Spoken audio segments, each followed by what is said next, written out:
the button. Push the button. Let me know. And We're good. Know. Okay. Wonderful. So, as I am sure you guys all remember from the previous session, I don't think I was here, so. You don't know. Well, long story short, there was this kid, and you guys like freaking rescued her. Her name was Apple Blossom, right? Her name was Apple Blossom, which I think is the cutest shit in the fucking world, and I'm really glad that I came up with it. Now, Apple Blossom has a few little quirks. Don't we all?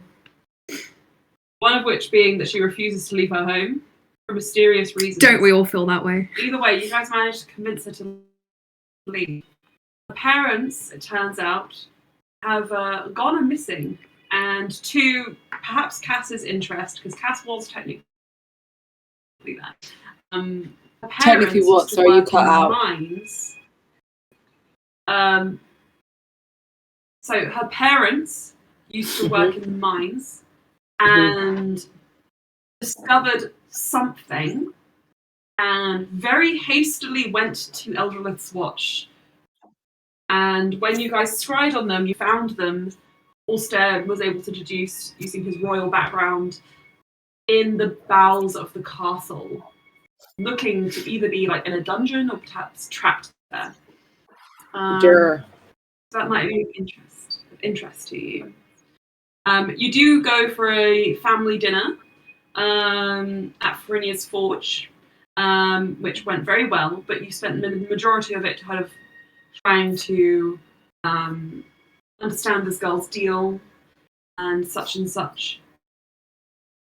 And then another thing is Alstaer and Karul agreed to meet and go for a dinner in the evening in order to catch up. And Luran has invited himself along.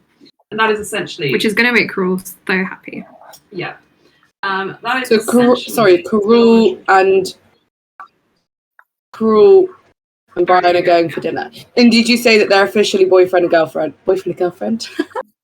Boyfriend and boyfriend. That's a bit heteronormative of you, Georgia. You bet they are. So Luran and Brian are officially boyfriend, and girlfriend because Cass is there. Boyfriend and girlfriend. I wasn't wrong. I just added Cass in. It's true. It's true. Drop everything. I'm really struggling to find my notes from last game. Sounds like a you problem. Yeah. It is. Skill issue. Sorry. Sorry. Sorry. Give me a second. The last game was on which date exactly? Does anyone remember? No. Date? The 16th, I think. Oh my god, it's been almost... Okay. Then these are the notes from the previous game, but they aren't updated. What are you looking for? I'm just looking for... I made some specific details that I needed to bring up in this game. But what are you looking for specifically? Because they might be in the game before. The note. It would have been the details you guys uncovered about Apple Blossom's family. Mm-hmm. I have some notes on that. Okay. And then the exact point we left off last game. These are the 16th of June. That's not right. Interesting. Can I have a quick peek at your notebook? Yeah, I can also expand on it because these notes might only make sense to me. Karen and Lynn, right? Yes. One was wanted Karen for and Lynn, that sounds about right. obstructing justice and grand larceny or theft, and Treason. the other was wanted for treason. Reason. That's it. There's other stuff that I don't want to accidentally tell you all. And they've been gone for 3 weeks, I think it was. Yes. By my head down. Yeah, the food is 3 weeks old. Okay, that's fine. It's 3 weeks old. Drop. Okay. Now. I'm just going to do this here. And today's the 8th. Alright, so I'm going to give us a little cutscene, brief moment, if you're all okay with this. As you guys are enjoying yourselves at Astra's, It's quite a harrowing trip, isn't it? yeah, actually, well, doing your best to enjoy yourselves at Astra's, getting to know her family, whilst fully in the knowledge that this young girl who you rescued is in potential peril. Across the city, in an inn, not unlike the ones you have spent a night in on your travels before, fairly unremarkable, a tall, dark-haired and golden-eyed figure strolls across the tavern and takes the seat prime of place in front of the fireplace. He pulls up a second chair opposite him, and he motions the bartender over. He brushes down his George's face. and scurries over with a tray under his arm and a notebook in hand, and he says, "What can I get for you, sir?" And he says, A gun. "A gun." I need to buy a gun. I'll be needing 2 rooms tonight, if you don't mind. And a bottle of your finest. And the man, his eyes kind of widen. He's like, "Sir, not to insinuate you couldn't afford it. That our finest is quite fine." And Karul smirks and says, No. I killed my whole family for this money. I'm gonna spend it. Shh. Cutscene. You're not here. Sorry. Smirks and he says, "Nice money plant." Oh, sorry. I grew my money in a plant. Here it is. Oh my god, it's in a teacup. Right. He smirks and he says, Money doesn't grow into. "No. Money doesn't grow in teacups. Sorry. Sorry. Still gets the end of this. It was supposed to be like a 10-second scene. Okay. No, money is the least of my worries. And yes, my worries are quite far from me tonight. So bring the drink and 2 glasses. I have a few things to toast to." And step. Me. As you're seated kind of at the table, Farinia and Onric have been lavishing all with homemade, incredibly homemade food. It is rustic. It is hearty. Is it pescatarian? Is not pescatarian. You're kind of feeling your stomach rumble. And almost as if he's in the room with you, you hear a small voice in your head, a message calling to you, and it says, "Don't worry, Alstaer. I've got some seats for us and some food waiting. Come when you're ready." He knows Luran's coming, right? You have told him. He's just ignoring that. Ignoring him. Right. Cass. No? Yo. Oh, no, I'm here. Oh, hello, you are there. Cass. As you're sitting there, you're kind of enjoying this food, pulling at what is trying to be a scone, helped by the fact that it's just covered in the sweetest jam tasted in your whole life. Hang on, I'm just gonna You switch my internet because you guys keep cutting out for me. I'm just gonna see if it's better on a different one.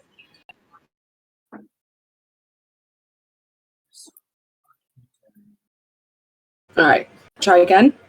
I'm enjoying a scone somewhere. Oh, hello. Oh, yeah, so you're seated at the same table as everyone else, because you're all at the same dinner, and you're chowing down on something that's masquerading as a scone, but it's mostly just a lump of sweet dough. You find like a bird claw in the scone. Frinia's like, "Soz, not my fault." And you kind of notice Alstair's eyes go a little blank. But before you really get a chance to say anything, there is a small tug at your leave. And Apple Blossom, the little girl who you guys rescued, is sort of seated next to you. I think, considering that her parents were a dwarf and a halfling, she sees a sort of familiarity in you. And she... Just like you. You're short like Just me. like me. She cautiously just says, "Have you ever been in the mines?" Did she say this in Dwarvish or in Common? Yeah, I think she would. You're right. I think she would. Okay. So she sat next to me. Is that right? Yeah. Yeah. I think Cass is gonna like look at the scone and just like put it down and slide it away, and like brush off her hands. Yeah, Cass would have been down in the mines, I think, but she never worked there. But I think when she was younger, she would have snuck down there and caused havoc. Yeah, I have. Have you? A couple of times. And she looks a little shy and she says, "Both my parents, they worked. When I was lonely, I'd follow them out. And I wasn't sure if the others would kind of get it." And she looks around at the rest of the table. Because, well, it's not somewhere kids are supposed to go. But I thought it might be important to mention something. And I don't think I mentioned it already. But my parents, my mums, they were saying that the mines had gotten rotten. And I thought that meant like rotten apples or fruit or food or something. But I went down there once.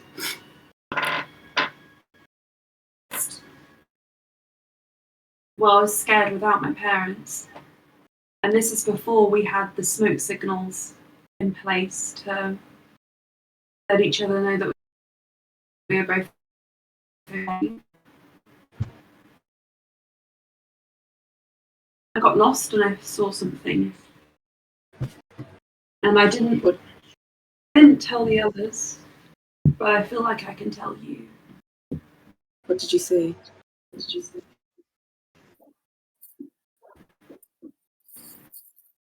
It was a creature. Alstair immediately perks up. Can you speak Dwarvish? Can I? Luran can. I say Astra can speak Dwarvish and is There was a listening in. creature. Actually, Sparks can too, but Oh my god, that was so funny. I think she'll try and like politely not hear because Apple Blossom. I think I don't. Cass isn't like, she's not continuing in Dwarvish because she wants to keep it secret from the others, but she's doing it because she wants to put Apple Blossom at ease. Everybody can understand, but the little girl feels comfortable. And she says, "There was a creature. It came up underground. Like a mole. Right. Well, huh?" She looks at you confused. Like a mole. I mean, not really. No. Okay. More like shape, like person that hinted a bit. That's not like a mole. Emma, could you turn your camera on and off because you're a bit delayed for me. It might not work. It might just be my internet. I think it's that the sound coming out of Lily's is maybe slightly delayed, and Emma's camera's hearing first. So there's the mismatch. Right, got you. That's fine. I can just. Okay. No, it's fine. We'll see how we go. And if it's difficult, then I think it's only because it's not in sync and my internet shit. That's why it's causing issues. Because I'm like out of sync. But it's fine. Don't worry. Cass is going to sort of describe. You know the creatures we encountered underground. She's going to do a very PG sort of version of them. Not describe them in a way that would horrify Apple Blossom, and say. So as Cass is doing it in a very PG way, it also says like, but then you forgot this bit, and then this detail, and then that. Cass is gonna message Brian and be like, "Be quiet."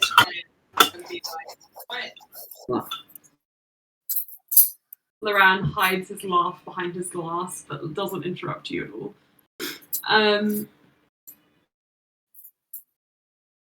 As you have your reaction, Blossom nods, and she says, "That sounds like what I saw. Don't forget the part. Except, obviously, I mean, I think you, from the sounds of it, made it more PG for me. Did you see who was with them?"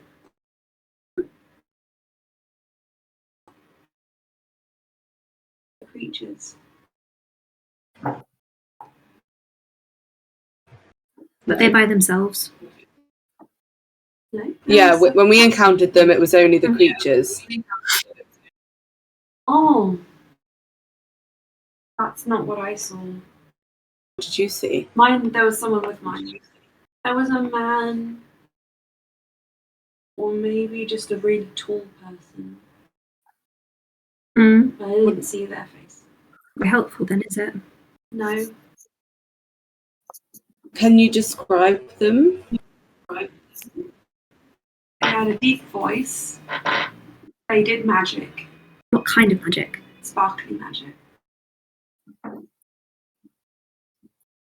What kind of sparkly magic? Yellow. We all look at Luran. If it was me... He's not that tall, you're right. Anyway, moving on. I don't know, really. Just sort of got spooked, saw him, and then ran away. But it looked to me like, because I'm not. She sits up straight. I'm not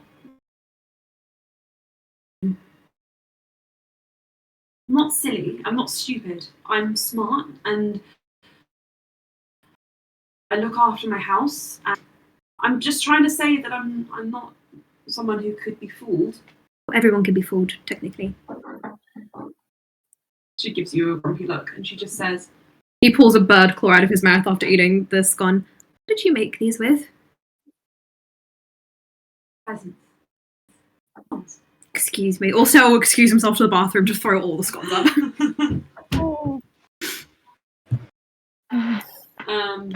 Astra just has like the most apologetic look, like, sorry, it's... Bleh. Comes back in looking even paler. Apple I didn't know that was possible. "Not a fool.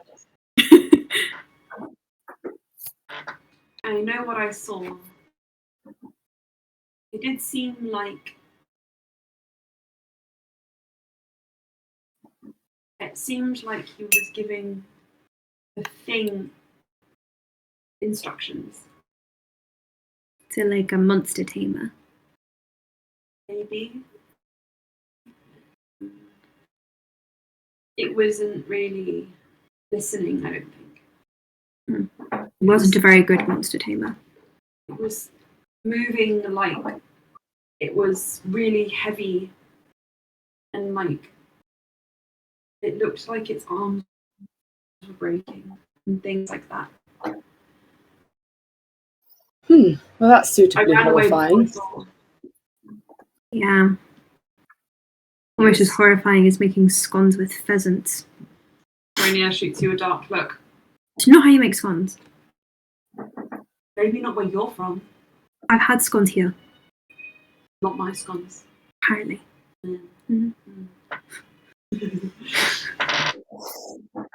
She laughs and winks. Apple Blossom plays with her food and pushes the plate away. Can I go back now? I'm worried about the fire going out.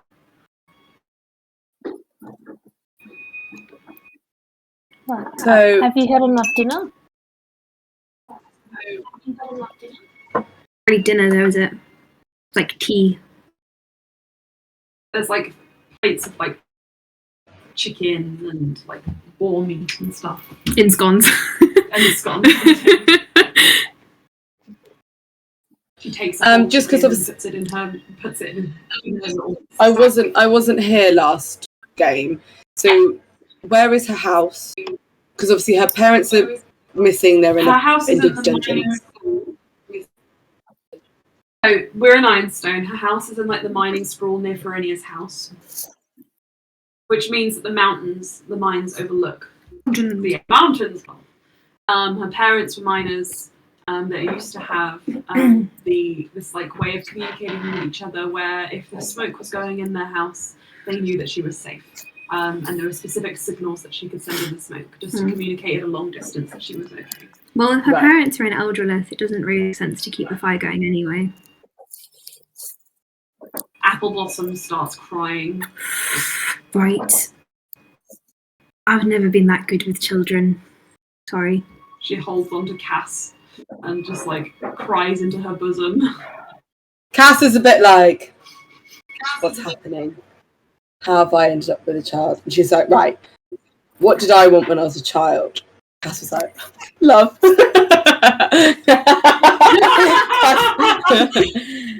Cass gives her a hug and is like, she like tips Apple Blossom's face up and like wipes off her tears, and she's like, right, no more of that. We're going to go to Eldrelith and sort this out. Yes. Cass is going to message Are we? Astra, and it's just going to be like, do you think that Apple Blossom could potentially stay with Frinia? Thus begins the orphanage. Thus begins the orphanage, early this time. We can certainly try. Yeah. Okay, then Apple Cass Blossom's got her is little hobos. Cass is gonna look at Farinia and be like, seems like you guys make scones in a very similar fashion. Fancy being do you think you could look after this one? And then she's like, in Farinia's head you hear just, please? Astra will try and give advantage, Frania just frowns. giving her a look like, please? Astra pops her booty, like, Frowns and then says, I think you're gonna need to persuade me for that. So could you roll with advantage? how much does the Yes. child cost to look after? A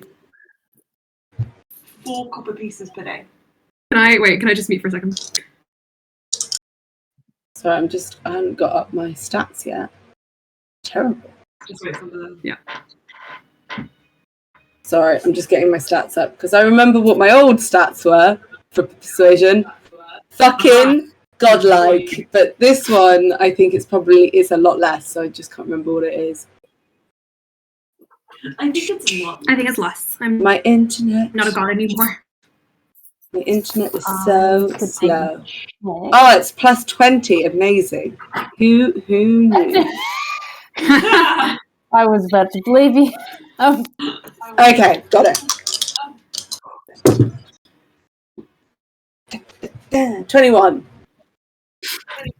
21. 17 and a nat 1. Rolls her eyes. Good on that advantage. Sorry for the yawning, guys.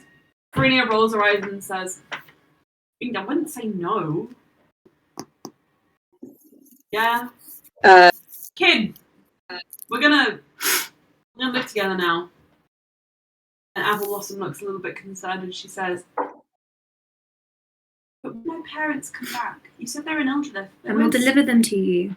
In a nice So little what we're box. going to do is Verinia lives really close to your In a house. box.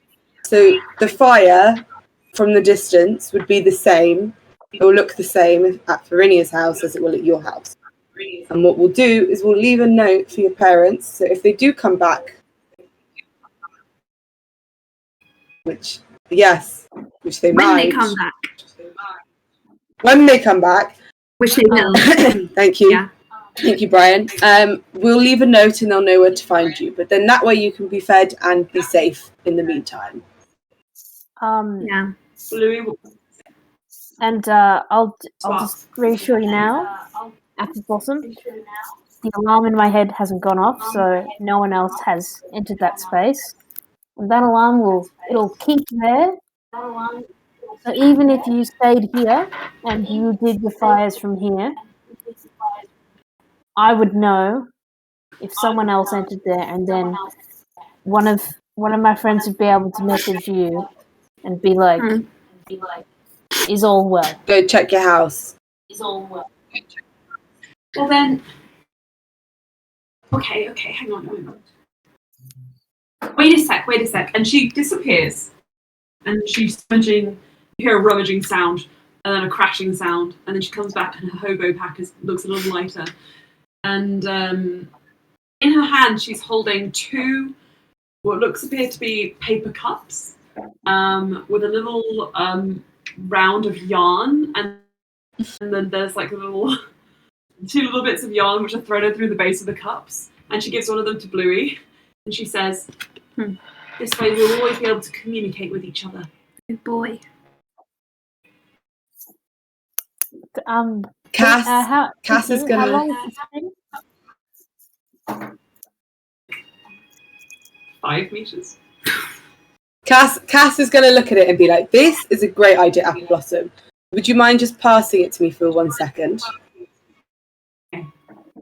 So Cass is gonna take the thing and she's gonna do some sort of she's gonna say some mumbo jumbo. She's like, "Higgery pokery, abracadabra," but she's gonna do like a little sort of cantrippy. So there is a hint of magic happening, and then she's gonna be like, I didn't "Now." know Cass could do witchcraft.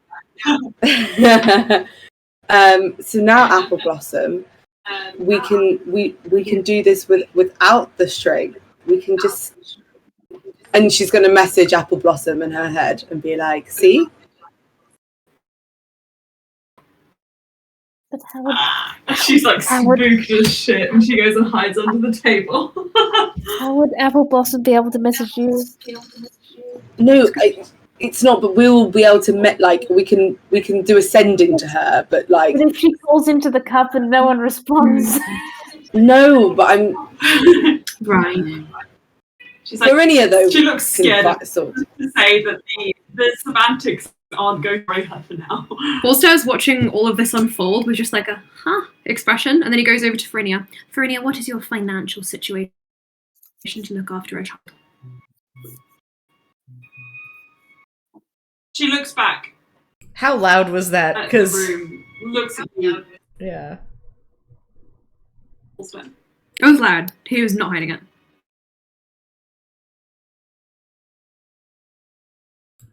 She looks you up and she looks you up and down.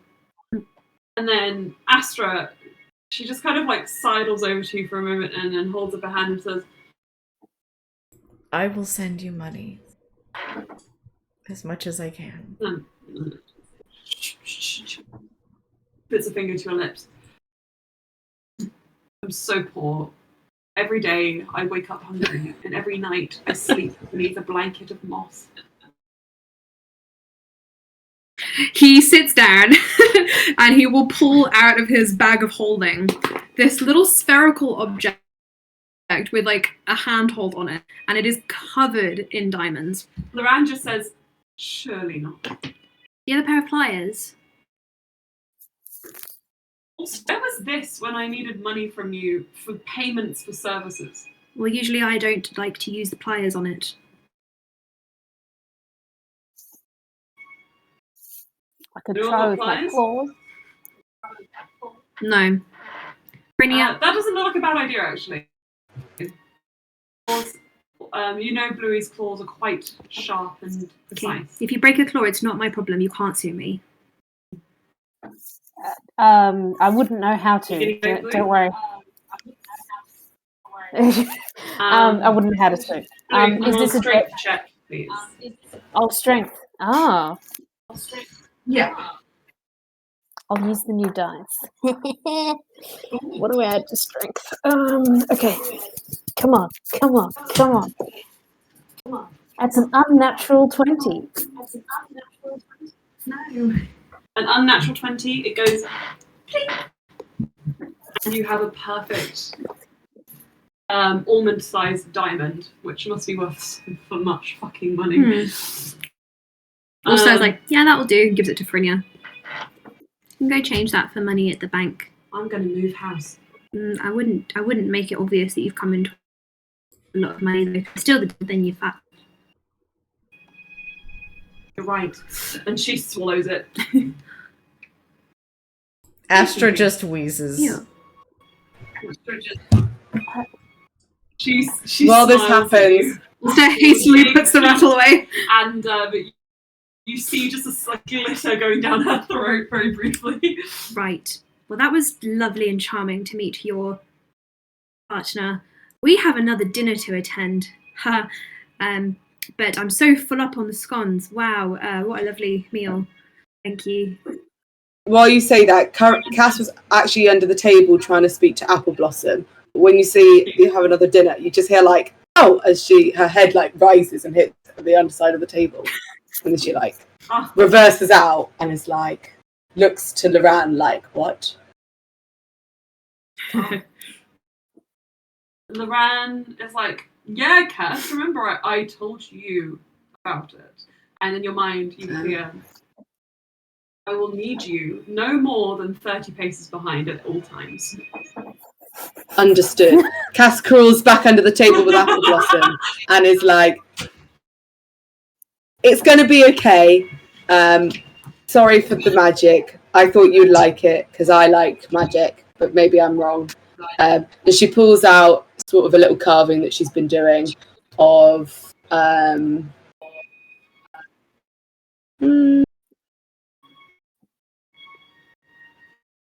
thinks being with Brian a lot, she's been trying to hone sort of her like flora crafting. So I think she'll pull out a little daisy carving. And she'll pass it over. She looks down at it. It's like a flower. That's nice. Thank you. When you feel scared, you can hold on to it really tightly because it won't break, because it's and it's made from the stone from the mines. Did her parents work at the same mines as my dad? Different mines. Yours would probably be looking more at quartz and sort of other building materials. The mines around here are looking more towards gems and ores like copper. Okay. Slightly different. I think Cass in her long time has been collecting from all the mines across Aprea. So she would have pulled out something from that would have come from the mine of her parents. And be like, this stone came from the same mine that your parents worked in. And so it's like you will always have a little piece of them with you until we can get them to you properly. Could also use it as a projectile if worst comes to worst. She nods, but then she looks at you, Cass, and says, "Did your mum used to make these kinds of things for you?" No, my dad did. It's nice. Not really. He didn't. He only made me one. Anyway, we won't get into my family past. My dad is also potentially lost in a mine, so I promise I will figure this out. You're like me for real. For real, baby. For real. Real deal. Cass in her mind goes, except it seems like your parents loved you. Anyway. Your parents love you. I'm sure of it. Cass doesn't actually say that. Actually, who am I kidding? Yes, she does. Yes, she does. Yeah. A parent has to love their child. Alstaer, she says that loud enough for you to hear. Alstaer laugh. It's not possible for them to not love their children. Actually, it is. So, you're wrong. What do you mean? He looks at Luran. I don't know what Cass's major malfunction is with her parents, really, but I know that everyone has difficulties sometimes with, okay, I'll be quiet now. I mean, Luran leans down. Yeah, it's so true. Everybody's parents super love them. I have 2 loving parents somewhere, I think. That doesn't sound very positive. Yeah, they're out there doing their thing. We can meet my parents tomorrow over the mirror. Excuse me? Yeah. I got a bit of bird claw. There is silence across the table very briefly. And then Apple Blossom senses she's made a social faux pas, starts tearing up and runs to the bedroom. Same, bestie. At which point Onric gets up and hobbles after her like, "I will look after you, small boy." Because all of the old men in this campaign Refer to everyone as boy. refer to everyone as boy. Who's the old dude? Freddie's dad. Freddie's dad. Okay. Yeah. I see. Cass is like, all right. Cass is going to actually look to Bluey and be like, Bluey, I'm going to be busy this evening. Can you please look after Apple Blossom?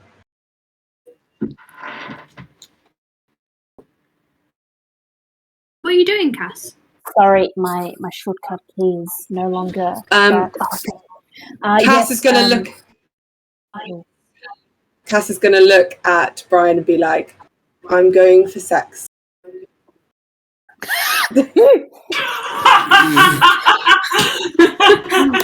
Wow. Because Cass is hoping that's going to suitably make Brian uncomfortable and ask no more questions.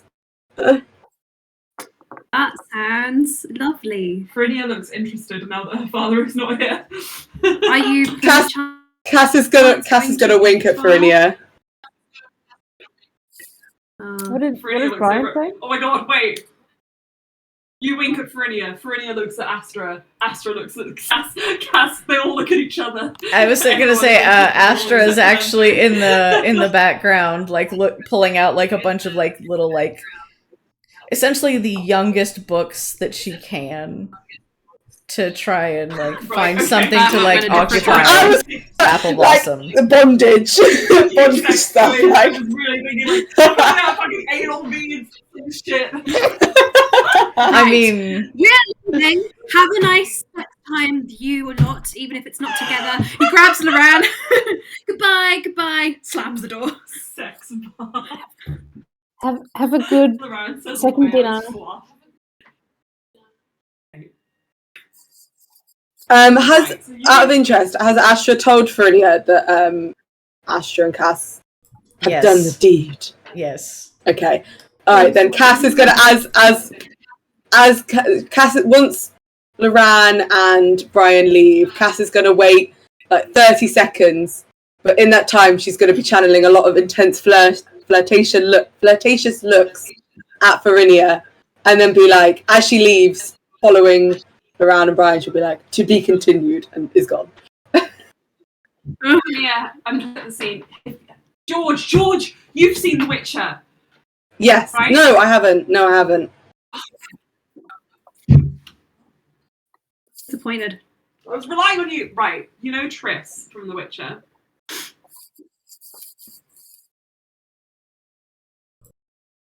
Right, okay, so Farinia, I'm just going to put the scene in your head. Looks like she's got this big, beautiful, curly red hair. She's got very freckled skin. A little bit sunburned, a little bit tanned from working in the mines, you know. She wears a lot of red, you've noticed. Her clothes are practical, but they're still, like, you know, pretty fabrics. And she's looking at you, looks over at Astra, and looks at you again, and winks. Yeah. Cass is like, yes. Cass is. I think the minute that Cass met Farinia, she probably turned to Astra and was like, "Nice." Well done. Astra walks back in with like a bundle of books and some knitting. What did I miss? Farinia's looking at you with intense sex energy, and she's like, Jesus Christ. not much. Normal day. Great. A regular Tuesday. Also, look at my dice stack so far. Oh my god. Oh my god, George! that's amazing.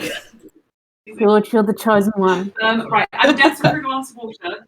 So Could I have one?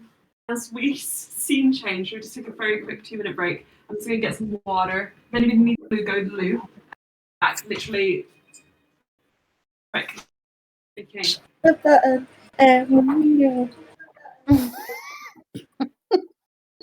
Drop everything now. Meet Me in the pouring rain. Not fake. Okay, so. We wake up now. We return to the game. Alstair, you and Luran exit Farinia and Henri's house. Alstair's disturbed. Luran looks at you and is like, I don't know what to say. What? That whole interaction. You know what? I'm just going to ignore it. Okay. Maybe. It's kind of hard to ignore though, it's quite in your face, isn't it? Hey, Alstair. Yes. He leans forward Now your face. and gives you a kiss. Oh. Guess what? I can just do that now. Roll to see how good the kiss was. You're judged 30 paces behind. There's lots of teeth. Ow! No, I'm joking. Right. Well, he takes Thoran's hand and he will continue guiding him. Where was that tavern anyway? Smash cut forwards. But I'm going to change perspectives now. Okay. In the shadows. Do cast. You stay 30 paces behind. You hear Alstair say that you and Astra and Farinia in your face, considering Alstair and Luran is quite in your face as well. Yeah, Cass is gonna be like, fucking cheek. Of him? You guys, I'm going to be very honest with you. I've tried finding, I cannot find the name of the tavern that Karul's supposed to be in. So I'm going to just make up a new one. And I'm going to say that it's the Horned God. Okay. Unless the Horned, I think it was the Horned something. Yeah, let's go for the Horned God. The Horned God. And it's in a very respectable area of town. There's nothing off-putting about it. It's quite pleasant. A little bit on the shabby edge, but on the outside, when you get in, it's very well kept and seems to be frequented by quite a few different people. It's rustic chic. It's rustic chic.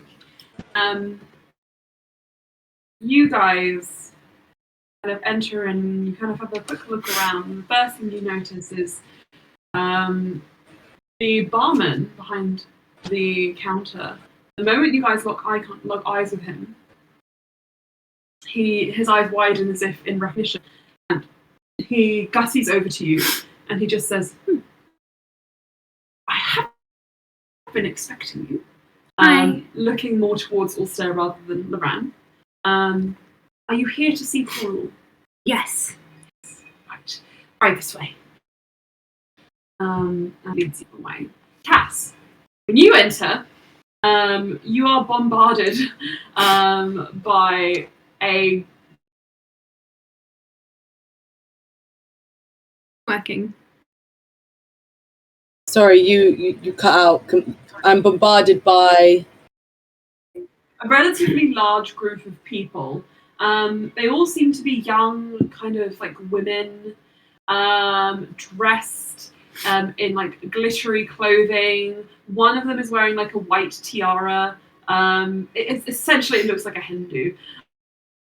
That have come to this bar. Oh my god, the stripper's here! Oh my god! And the moment you walk in, they all swarm around you, and it's like you're at sea, and you're carried through this crowd, and when you're spat out the other side of it, somehow with like a margarita in your hand and less clothes and a kiss mark on your neck, you look around and you see you cannot find Alstaer Luran for the life of you. So, would you please make me either a perception or investigation check, and I'll tell you what you find. Neither of them are particularly good, but which one's slightly better? Oh, are they the same? Oh no, my perception is slightly better. Not by much, I will grant you,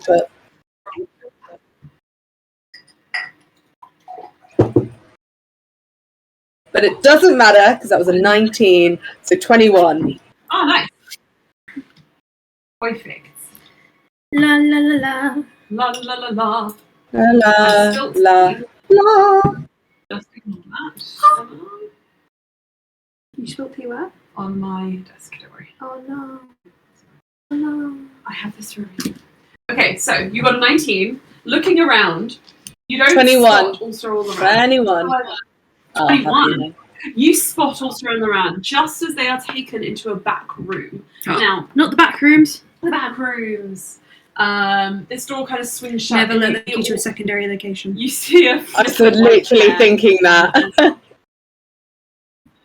Alstaer dips through a door with one at his side.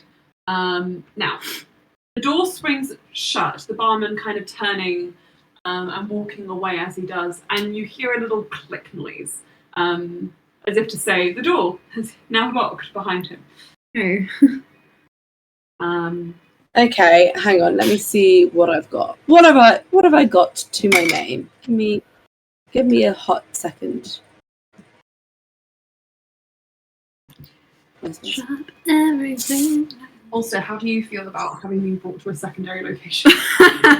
Alstair's just really excited, I think. I think he's really happy to see Karul again. Yeah. I think he's excited to bring Luran along and hopes that they can all be lovely friends the rest of their days.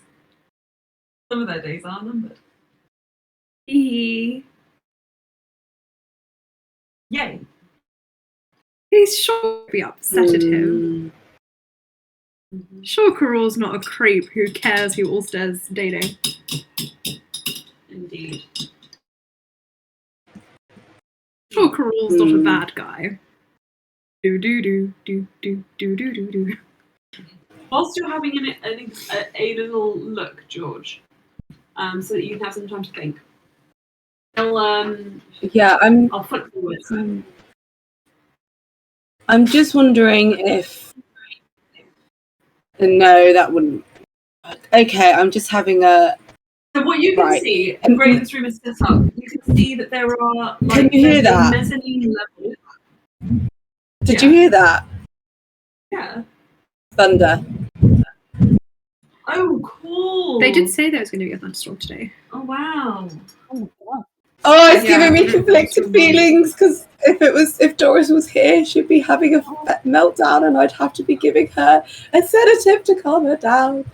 The first thunderstorm since she's gone. Anyway, don't mind me. That's why my camera's off. I've already cried. Anyway, go to someone else. Leave. I'll be back. Vanish. Yes, yes. We'll reconvene. Right, Alstaer. You are walked through this room, and you notice that Luran, his eyes are kind of very briefly elsewhere, and it's distracting enough that he sort of like trips over his own foot, which is something you've never known him to do. I'll catch him. You all right? Yeah, I just thought I saw someone. Oh, mind. Can I make a perception check? Yeah. Oof. Okay. That is a 21. Cool. Aylin, we've been recording this whole time, right? Yeah. I hit the button. Cool. I've only just got that message come through, so I was like, oh no, it's okay. Right. Yeah, I deleted the pause message. No problem. So. As you, what would you get for your perception check? 21. 21. With a 21, you look around and you do follow Luran's gaze, or at least where it would have been, and you see kind of just sitting, well, not sitting, I think leaning against a wall, half turned in your direction, half turned away, is a young-looking man. Well, no, a man who looks older than Luran, with long, straight, sort of bluish black hair. Oh no. Okay. And dark blue and eyes. Hey, Gerald, bestie. And the moment you see him, he turns around, like behind her, and he's just gone. It's like there for a moment. Okay. Luran hears you say that, and he says, "What's there?" Gerald's partner. I met him. Gerald, excuse me, Karul's partner. Oh, what? Oh, is he joining us? I don't know. Hello. Alstaer raises his voice. There's no response. What's his name? I don't know. Actually. Hello. The barman sort of says, "Are you not? You're not coming?" Oh, sorry. He drives right along.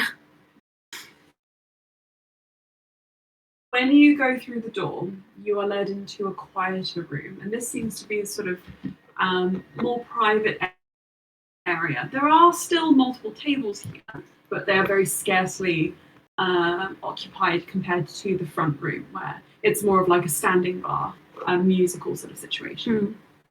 There are maybe one or two other groups in here speaking quietly over candlelight. And at the end of the room, in this kind of alcove with a fireplace which is lit by this kind of golden warm light, with two chairs and a stool. A stool? You see the kind of familiar profile, warm russet hair of. And the barman says, "Off you go. If you need anything, just ring the bell." Alstaer will pull Luran along. Luran does need to be pulled at first, but then he sort of falls into step. Links arms with you. When you arrive over at the table, Karul turns his head and he says, "Alstaer and Luran. Pleasure." Oh, I lost your picture there. What did you say? I lost your picture for a second. Oh. A beautiful face. His eyes kind of glint a little bit, and he holds out a hand to Luran. Luran shakes it, and he stands up to pull you into a hug, Alstaer, if you would like to be hugged. Also does want to be hugged. Luran Very happy. watches. He watches. Like a hawk. I think Alstaer will sit in the stool. because he's the smallest. So he's like, Wait, so Luran he'll looks at him appear like- even shorter. Right. You didn't plan ahead, Karul. There are 3 of us. I just assumed this was for me, though. You know, I'm quite a narrow person. Karul says, apologies, to be honest, I completely forgot. But not about you, sir. Let me see what I can do. And Luran says, no need, and flicks his fingers, and from beneath you, Alstaer, the stool transfigures into a lush armchair. Right. Also kind of bounces a little bit. This is very comfortable. Did your partner want to join us? Pardon me? Oh, Luran said that he saw your partner before, and I think I briefly saw him too. If he's busy, sorry. He is busy. So no, he won't be joining us. Oh. No. I wanted to talk to you also.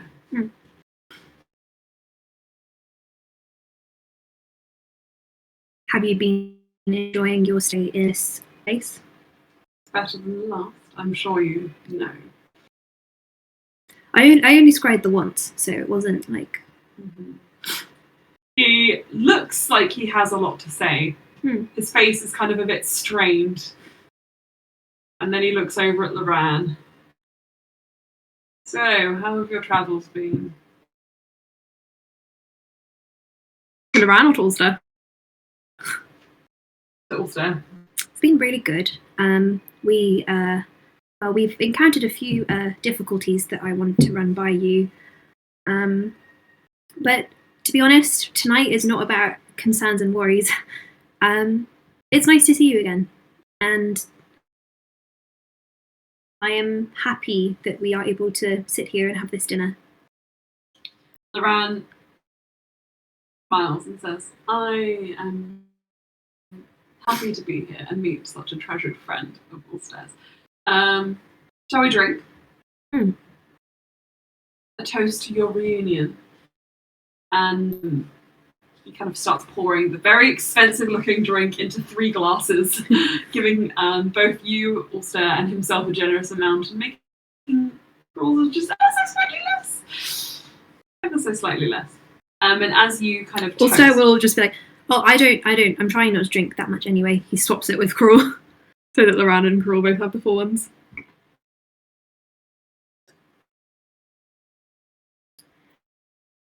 right.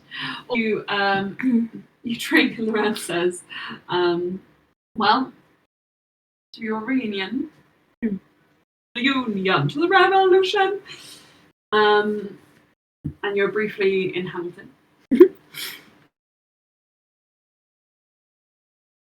And then I am very curious, though. What is it that actually parted you? I don't know much about the dealings of the Messiah. Oh, also we'll look at Karul to make sure it's okay. Karul shrugs. My father issue. With what exactly? Karul was teaching me magics that he didn't necessarily approve of. So he said that that was a bad idea. And then he said, go away and don't come back. Really? Yeah.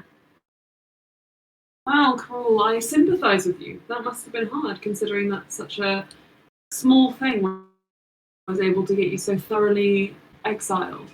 My dad's very dramatic. Karul says, he is dramatic.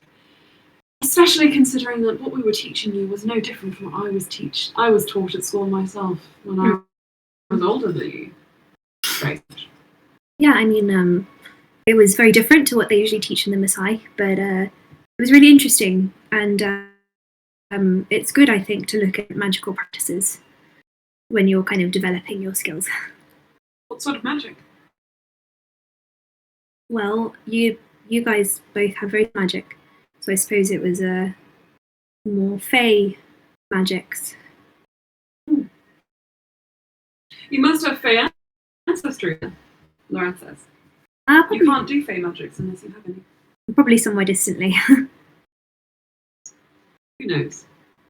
Cass, as you are kind of locked out from this room, you start to kind of anticipate all the different entry points you could potentially use. You notice that there is a mezzanine level, which has a door, which just is completely swinging kind of open and shut. It maybe leads to like kitchens or a sleeping quarters, which you could go through. You could also try and pick the lock on the door, or you could ask for a you could ask for the barman to get you a table, whatever you want to do, really. So, am I right in thinking that there's other people in that room? It's not just them, but it's like a more private area. It's a more private area. But it's not solely them. There are other people there. Okay. Cass is going to down the margarita and walk out the door. And then turn around and in walks a completely different person. And she's going to go up to the bar. And she's going to speak to the bartender. She's like, hello,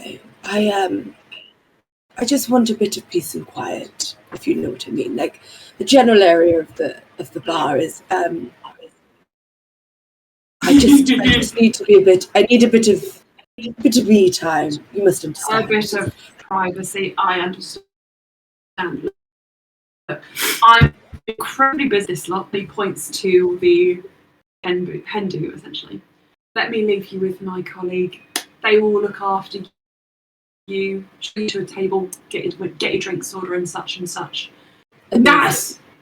And he yells out for someone. And you stand by the bar for a moment.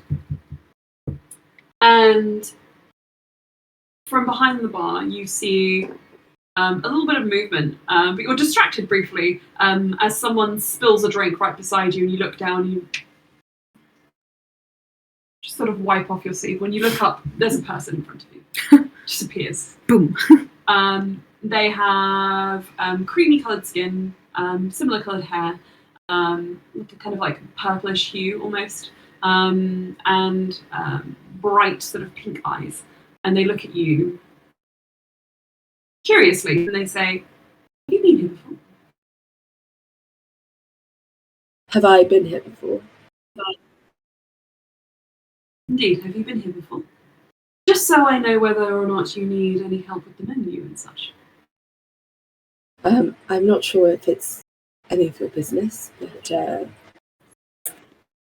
about my stuff. Sorry, I'm just trying to ask whether or Cass is going to tap him on the shoulder and be like, I apologise. It's been a very hard day, and I'm not my usual self. So I apologise for Well, being... I don't know what your usual self is like, so I'm getting a great first impression. But I won't lie. I'm not really here for company. You're a very good-looking boy. She's going to tap his face. But no, I am gallant. I work here. oh, I thought Have you been here before? Can see how this house look like right now? Gerald, the way you said it, I was like, I thought it was Gerald that's just appeared. What does he look like? The server comes up to Cass. Hello, do you need help with the menu? Have you been here before? Don't see how it's any of your business, actually.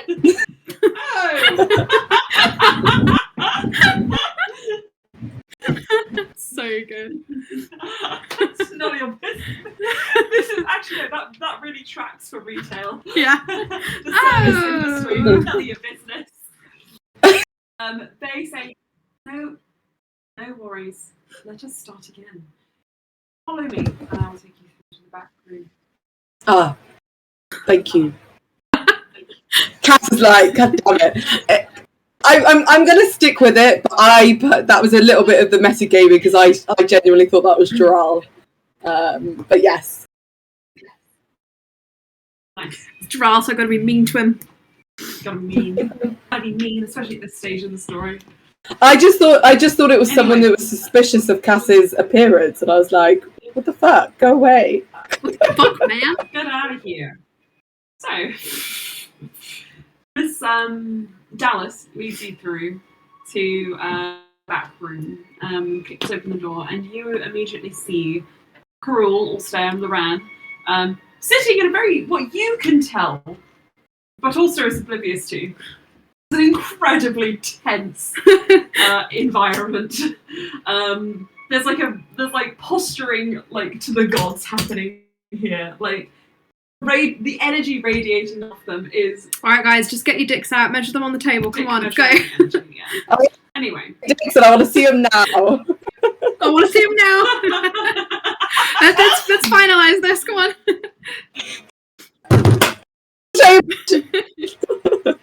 right. So, sorry, Anna. I want to see your dicks on the table. I want that on a shirt with Cass just like. Anyway, so Cass, you take a seat, and Dallas said,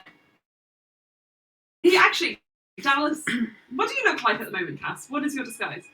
I'm currently I'm creating it right this second. I've sort of I'm on Pinterest. I'm on Pit Crew right now. I'm an elf. Slightly older. Cass is trying to go for a very like unassuming. You wouldn't be threatened by her. She not like an old lady vibe, but kind of like, you know, yeah. Suburban mum vibe. Understood. Although Yeah, they're kind of kind scary, of. I'd be threatened by them. Yeah, but a bit older. Almost no, I would say like if you meet like a cool lesbian that's done her own thing her entire life, and she's a little bit older, yeah, and she's just that's the vibe. Okay. Before you said that, I was gonna offer perhaps. She may not be the age of a grandmother, but is she the age where she's really asking her existing kids? So when are you thinking? I don't know. Yeah. Is she in that age? Get on with it. No, she's asking that of her sister's kids, but she didn't have kids. Understood. Understood. I love this story of creative Cass's disguise. So I know exactly who she is and what she stands for. Yeah. He leaves you the menu and you get the measure of drink, but before you can do anything, he actually comes back and he has a drink in his hand. And it has a kind of like pink kind of like colour to it and a sugar rim with a strawberry kind of like on the side. And he slides it over to you and he leans in and he just says, if you want any extra sugar with that, just let me know. Ooh. And then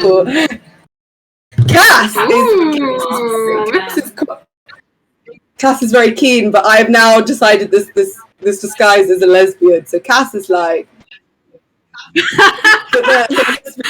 disguised as a lesbian. Okay. Says the bisexual character. We're disguised as a lesbian. What are we gonna do?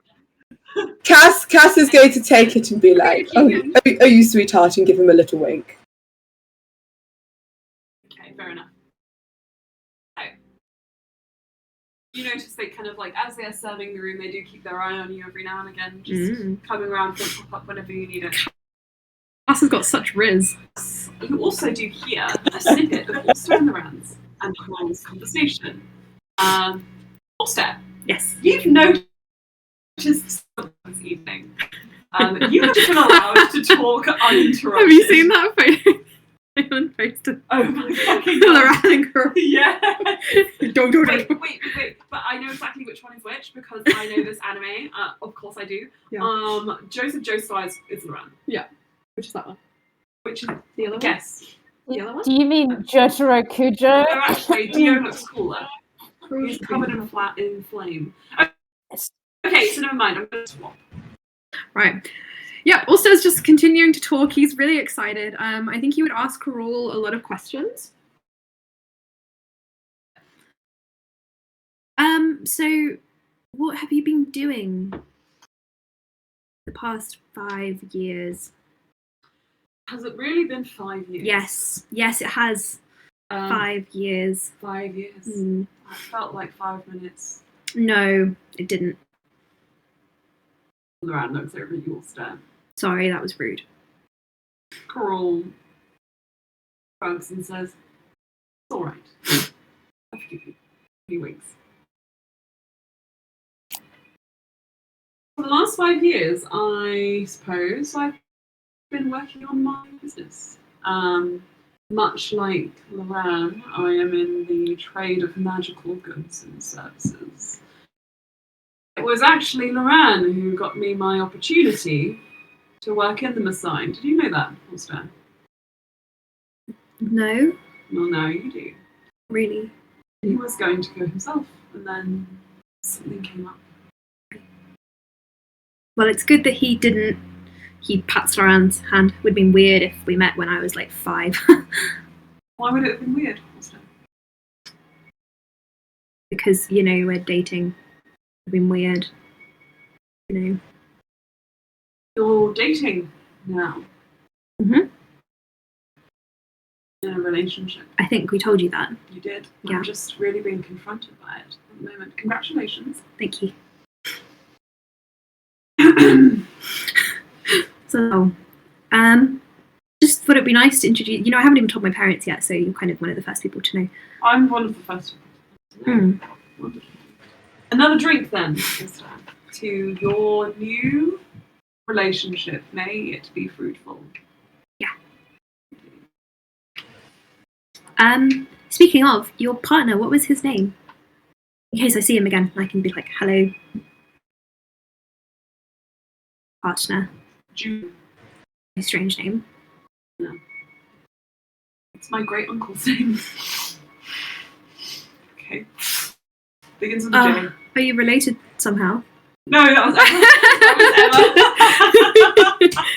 Emma. Wouldn't put it past Karul. Anyway.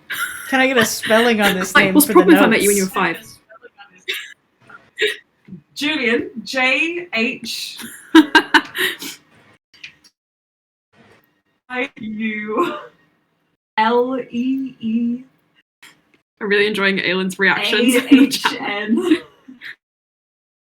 Julian. Julian. Aylin, what does that look like? A-H. Hang on. Oh my god. You spelled it? No! Aylin, no, let me explain.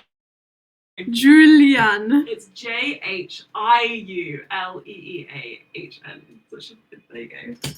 Well, so much better. Okay, so I did actually hear that We'll right explain then. the spelling and be like, There you go.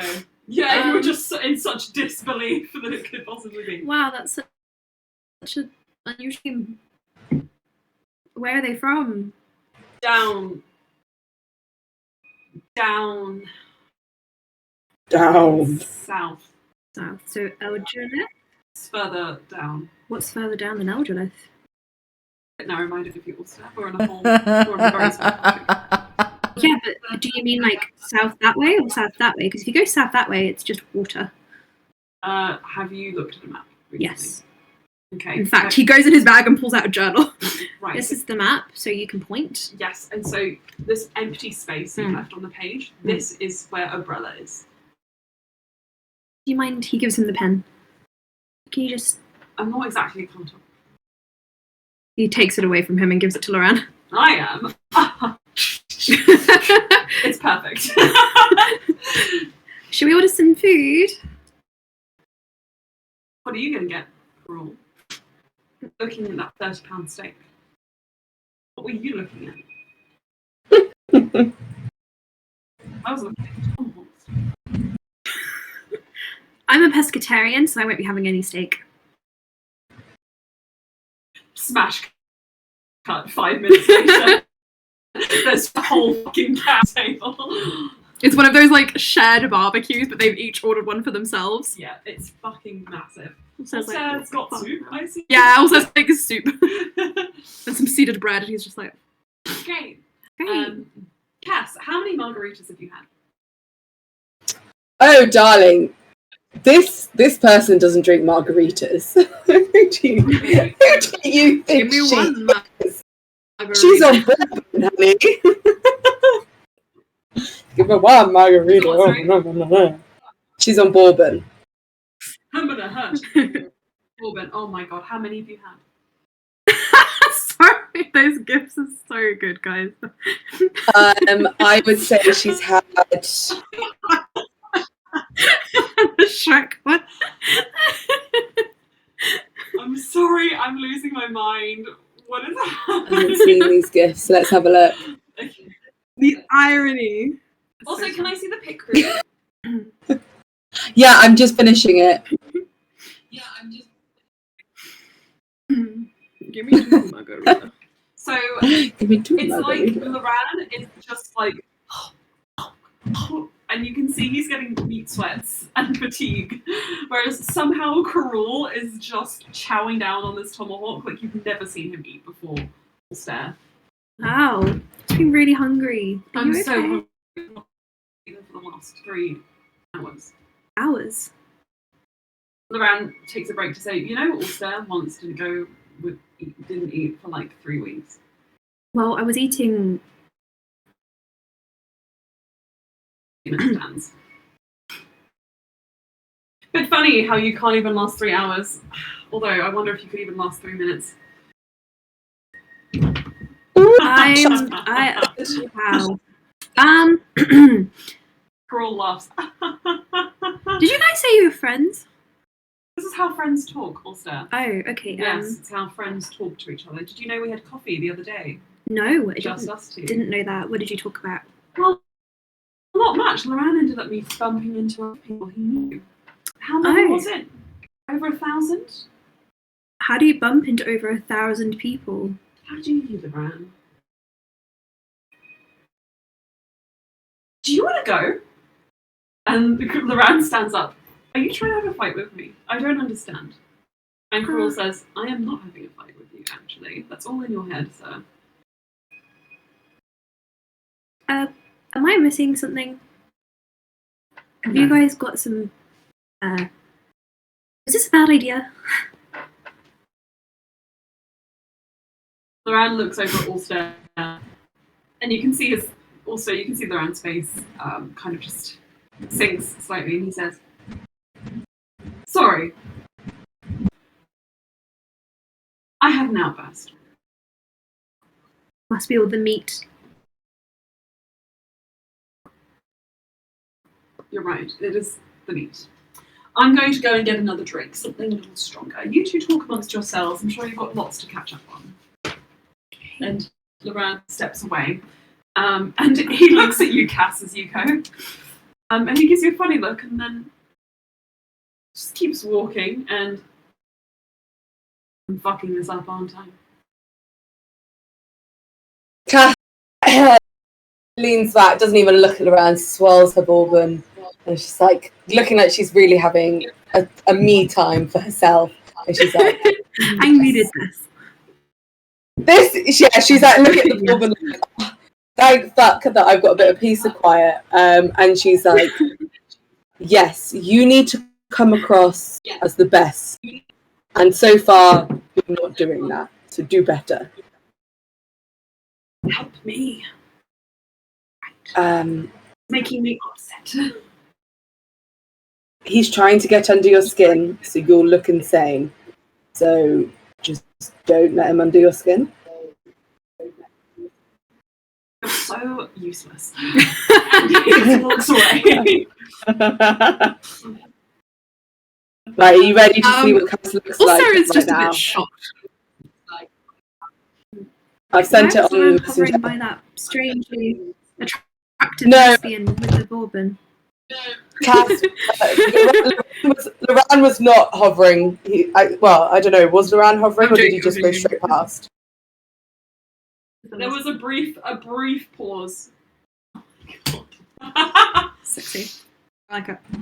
I like it. Hannah's doing some magic. Karul just says, Um, Alstaer, I have to be very honest with you. yeah. Luran is jealous. Of what? Because you ordered very similar meat platters. Exactly. It's a game to him. Our relationship, our friendship. Uh-huh. When we first met, I was in dire straits and in need of a friend. Mm-hmm. But He was in Luran the band was Dire far more Straits? genuine than I was. Dire Straits.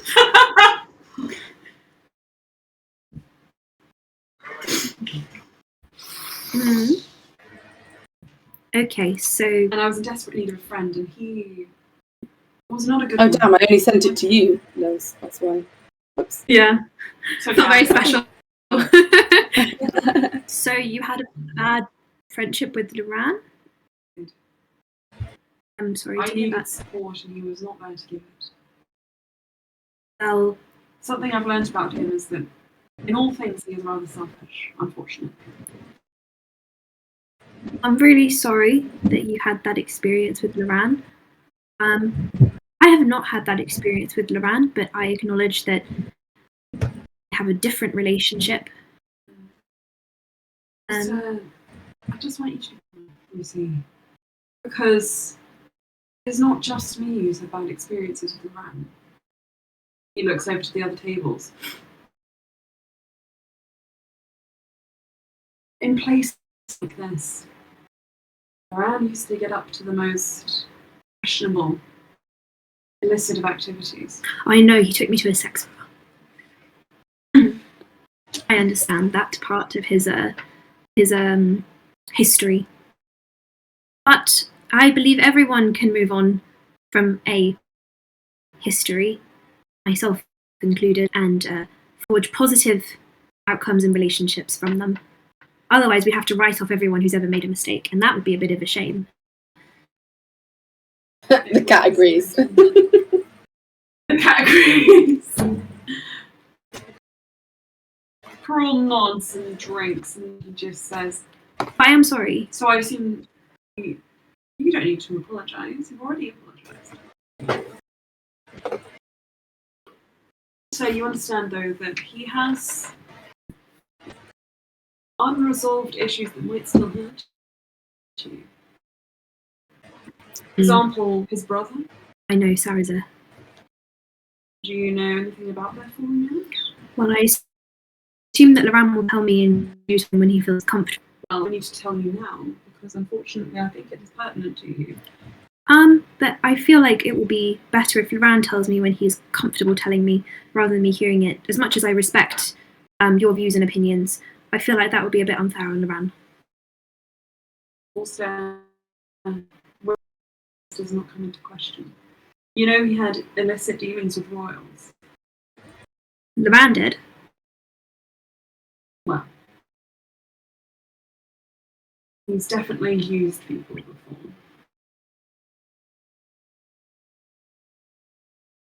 I just understand. want to know. Thank you for your concern. I know where that would come from, and I appreciate it. I don't want you This and is Luran staring to have even a bad... harder. Oh, sorry. I don't want you and Luran to have a bad relationship, because you are my very good friend. I would even consider you a family member at this point. I really like Luran, so I don't want the two of you to hate each other, even if you have some issues that you need to work out. You could have told me, though, if you didn't want him to come to the dinner. That No, I felt like I needed him to come here so that I could understand his intentions with you. And luckily, I think I have got the full measure of them now. okay?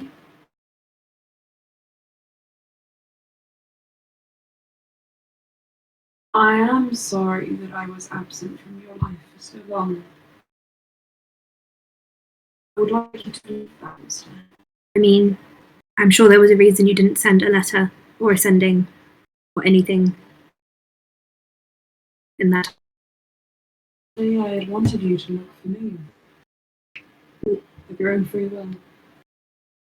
Well, I did. He kind of looks around. I was also looking for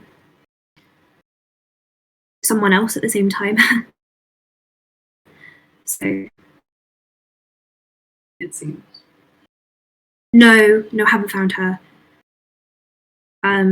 She's still missing. I found you, so maybe if you wanted to help us, we could work together. I think I'm also. I have things that I need to accomplish.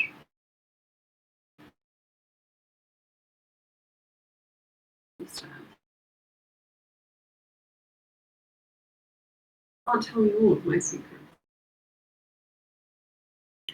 Well, maybe.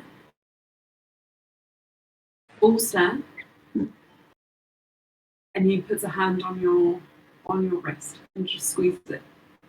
Trust that my silence is for a reason. Know me. I raised you when your own parents were God knows where. If there's anyone in this world who knows you and what you need, it is me. So when I say I can't tell you yet, you believe me, don't you?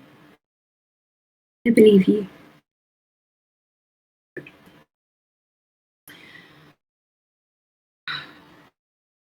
But you could meet my friends, maybe. Friends. Yeah. And Is he still holding? Is he still holding Brian's hand? It's less of like a this and more of like a this. Okay. Cass is not happy, but she's not going to interfere just yet.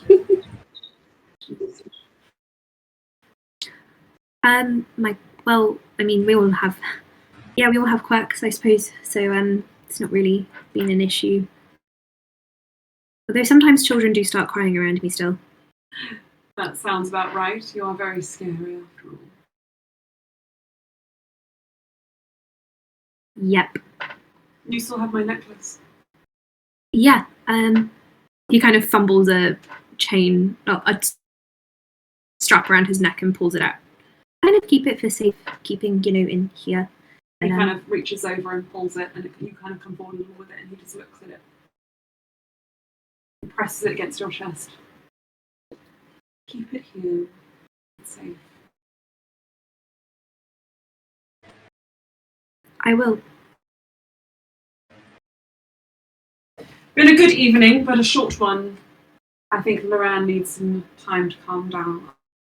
I am staying here this night. If you need anything, knock on my door. And Alstaer, I think perhaps. And he looks over at the door. In the morning, come to my room where I will have a proposition for you. Okay. What room? Number 7. Room 7. Acorn room. Acorn room 7. Okay. Sounds like a Girl Scout troop. You bet. Well, he kind of looks at the unfinished plates of meat. I'm sorry that it was a bit awkward. Maybe, Cut up those leftovers, take them home. I don't eat meat. I'm sure your friend over there will oblige. And he nods towards Cass. My friend? I mean Luran, obviously.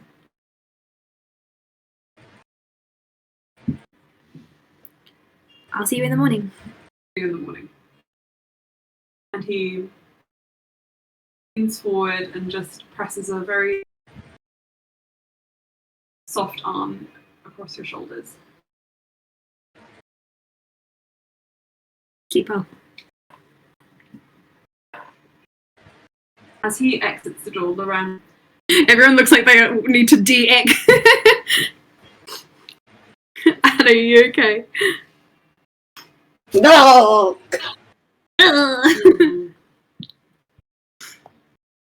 As the door swings closed, Luran exits and Karul exits and Alstaer enters. Karul exits, Luran enters, pursued by a bear. And so Luran comes in and he has a tray and he has a glass of water and then 2 beautiful looking drinks. And he's like, oh, don't eat this then, and drops the water off on a random table. So for you, he's brought you what looks like a strawberry milkshake with fresh berries on top and crushed kakigori, like milk flavor kakigori. And then he's got himself a dark storm, like a spicy drink. I think Alstair's kind of staring at the table, but when Luran approaches it. What did you say, Cass? Cass is going to message Luran and be like, do you still need me? Make sure he leaves. I'm curious about where he's going. Cass sighs a little bit disappointed, looks over at the server and is like, later. And then tracks down somebody and I was going to say her number, but that doesn't work.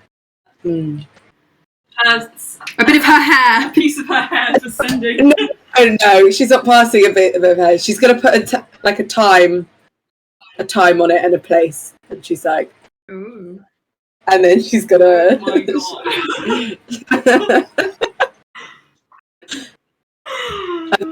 As we last met, Cass is like, she's down. And she's going to follow after Karul. Okay, right. Go after Karul.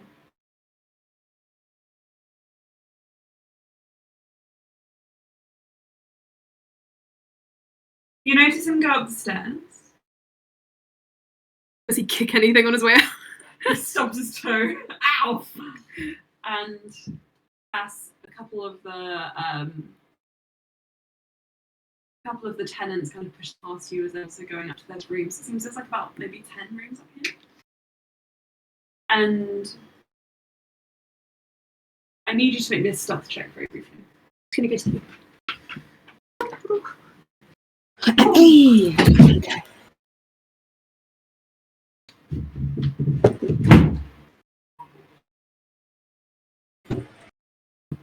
18. 18. With an 18, you notice he doesn't notice you, and you are able to sort of slowly pursue him up the stairs. Did I hear Luran and Brian talk about his partner, or was that before I got in there? Oh yeah, you definitely would have. Okay, in that case, I also want to do a perception check for the partner.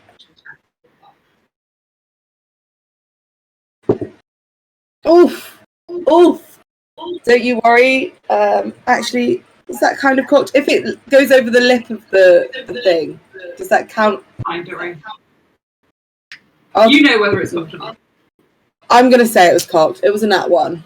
No, I'm going to say it wasn't and say it was a nat 1. Okay, nat 1, the only one, I'm afraid. There are plenty of people about. Not all of them are pretty. But all of them are unique in a beautiful way. I'm going to get sushi. Okay. Anyway. And as you kind of follow, you notice that Karul stops at a different room before going to Acon 7. He looks over his shoulder. Acon sounds like a convention. He looks over his shoulder and then slips inside it, and it is room number 4. 4 and 7. Are they Okay. until 12? And then after about a minute, perhaps a casting time, he comes back out and then proceeds to his own room and closes the door. and you hear the lock kind of click. Can Cass, I go? give me a perception check. One last thing.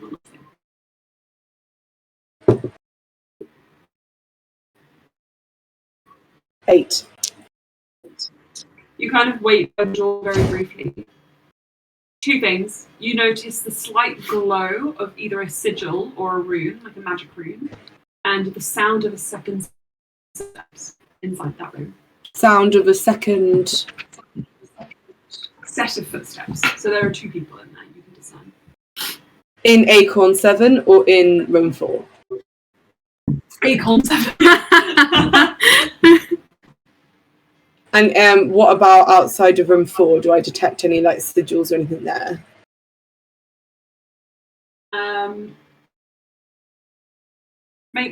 If you go back to the room and you kind of touch the door, I want you to just make an Arcana check.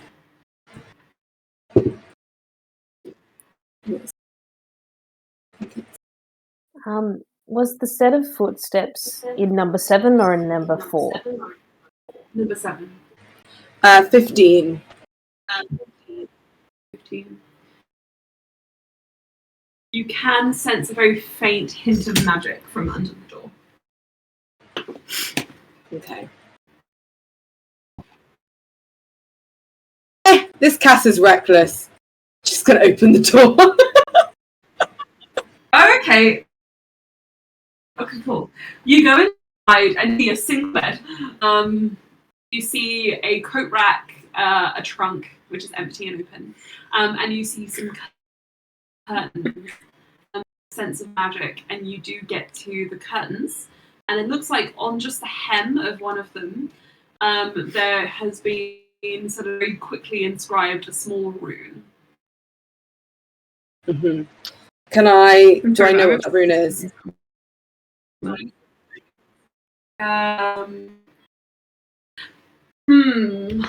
What kind of you're a sorcerer now in this game? Yes. Then yes, you do. This is a kind of tracking kind of rune, similar to something a very weak iteration, something you would get for scrying, sending, kind of thing. So spy cam. Spy cam, Loki. Okay, so it's essentially a tracking one, and does that mean it tracks sort of the room, or is directly below where Brian is? It tracks the room. You get the impression. Right, so it's a tracking spell for the room. So, as in, like, it's a spy cam, like it acts like a little portal view. Oh, so they can see into the room. Sorry, I'm not doing very well with the explanation of it, but yeah, in theory. So they can see into this room, and it's not to see down into the bar area. Into this room. Okay. Cass is then going to smile sweetly at the spy cam, put her finger up, and then leave. Okay, fair enough. Alrighty. Actually, can I do anything to... well, he's just going to do it again. But when I go downstairs, I'm going to inquire with the bar, the owner of the establishment, if anyone is in, like, staying in room 4. Okay, you go up and the barkeep kind of looks over his roster and he just says, well, it's a little bit, I can't exactly divulge per station. However, yes, that room is going to be occupied later by a traveller and his... Okay, no problem at all. Well, this is that. Okay, Cass is going to then go up to the server and be like, "Shall we?" Oh, okay, right. Very quickly. Spicy. Small details. First, when you go up to the barkeep, the server looks significantly more drunk or dizzy, perhaps, than when you... he is holding the paper that you gave him in his hand, but you notice that there is an ever so slight change his attitude. And he's like, hello. Oh no. We met?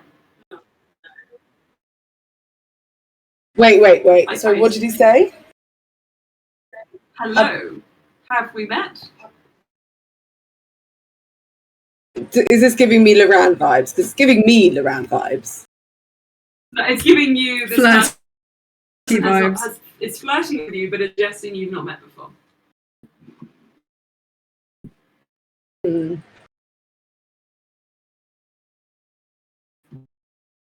Interesting.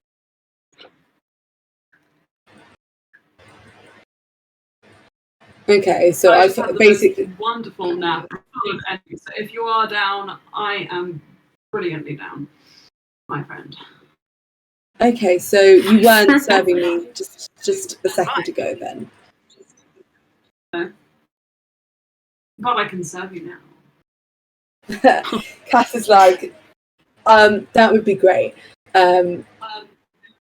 Yeah, Cass is Great. Yeah. Cass is like, right, but she's also going to try and get out of him, especially if he's tipsy, who the traveller and the person that's and their companion is going to be in room 4. Staying in room 4. Okay. I think She uses her wiles. there is a moment mid-coitus where he's like, oh yeah, that guy is just Karul and that little white-haired dude. They had 2 rooms, one each, I think. So it's Alstair's room with the spy cam in it.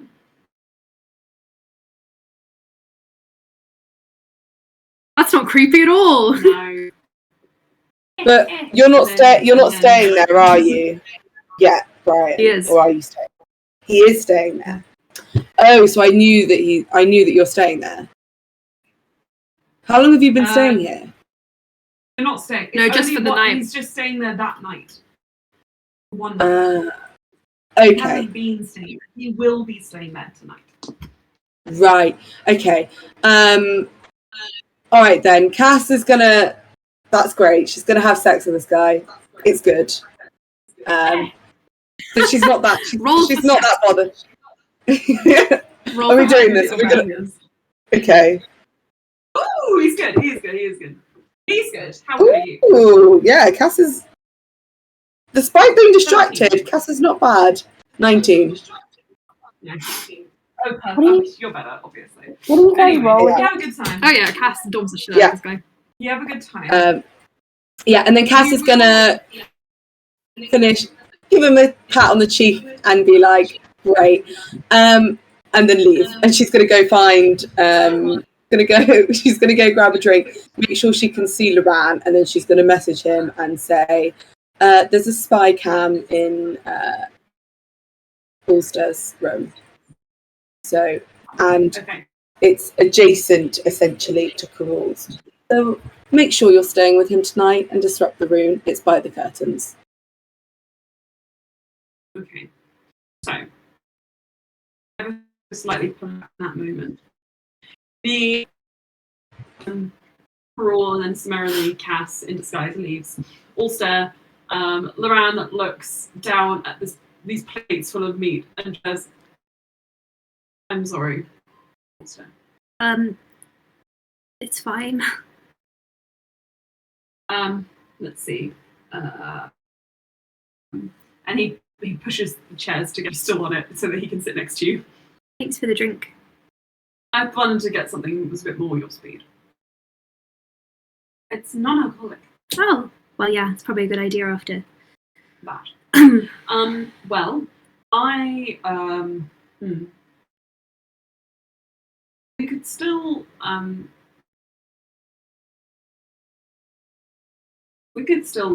just. We could still enjoy ourselves, just us two. You want to order dessert? Yeah, sure, why not? And smash cut. A moment later, you guys are chowing down on some Cookie dough delicious ice cream. Cookie cream. Mid bite, Luran just sort of says, as you're kind of like shoveling some strawberries into your mouth, Mm. you know, actually, I have to be honest with you, that's not 100% what I meant. Oh, really? Hmm. Noted. I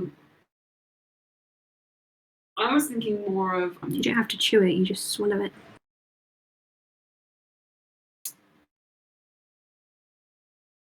Smash cut, 5 minutes later, you guys have finished the ice cream drinks.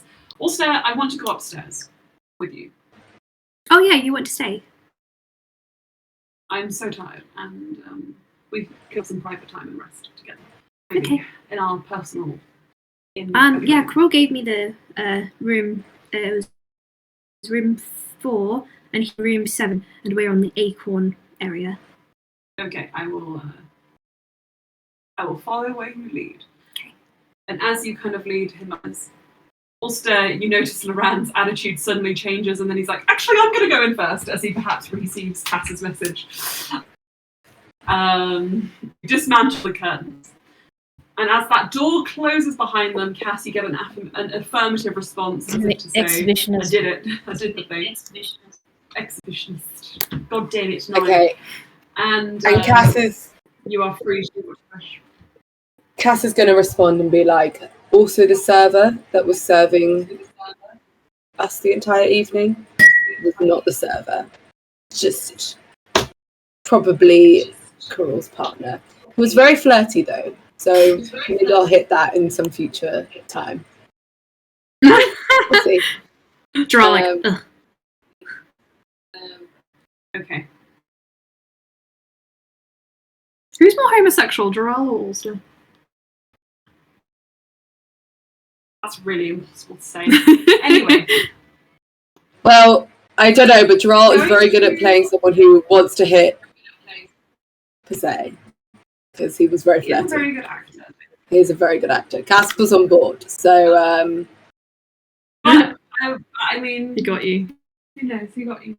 Right, so we are going to pull away. yeah, but Kat got hers in the end anyway.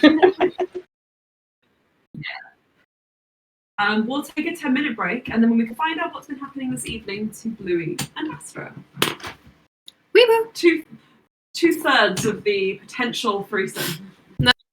Hit the button. Hit the button. Hit The button. the button. Hit that button. We're good? Yeah.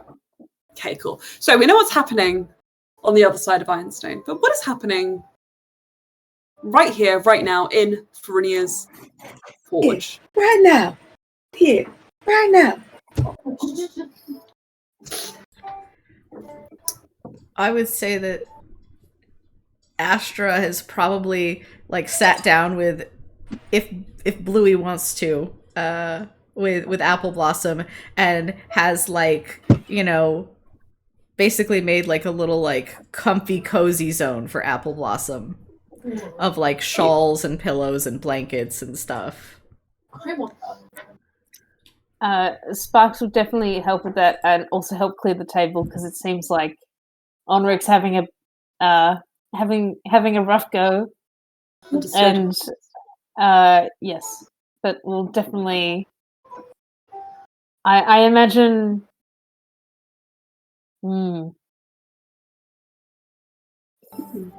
Let's say like patty cake or something. Just Yeah. some sort of like. As you are looking after, and maybe using the stack of books you found, Astra, to lull Apple Blossom to sleep. As you're looking after her, she does eventually snuggle up onto the blankets and start to snooze. A little fretfully at first, but then comfortable. Onric is busying himself in the kitchen, washing up the dishes. Frinia is reading in the corner.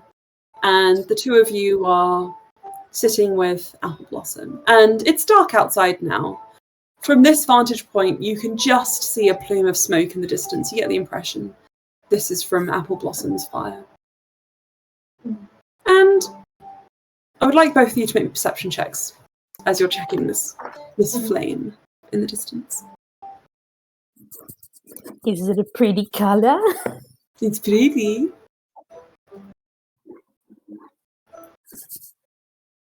Where is percent? 18. Also 18.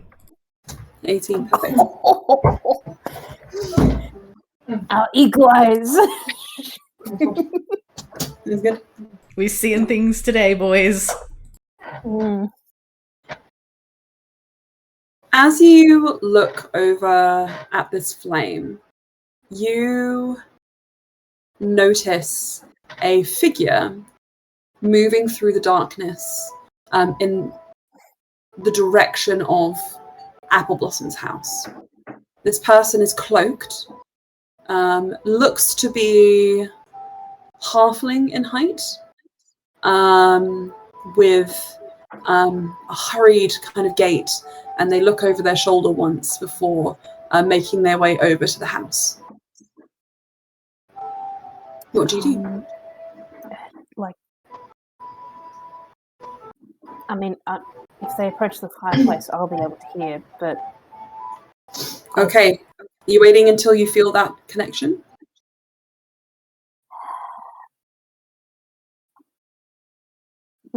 One of us shouldn't go out alone if we're going out, but...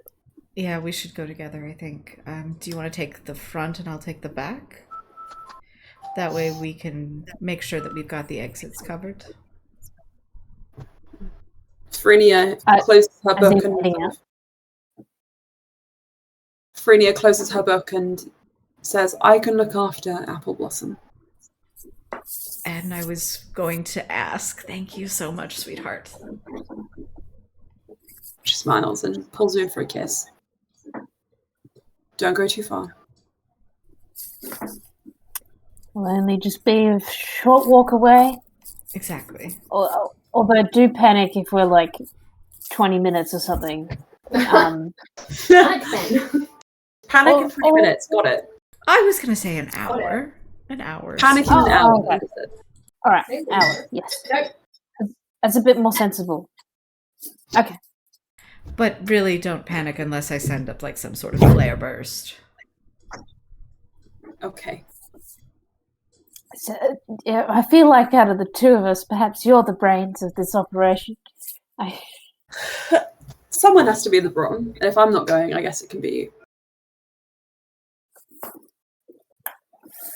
you.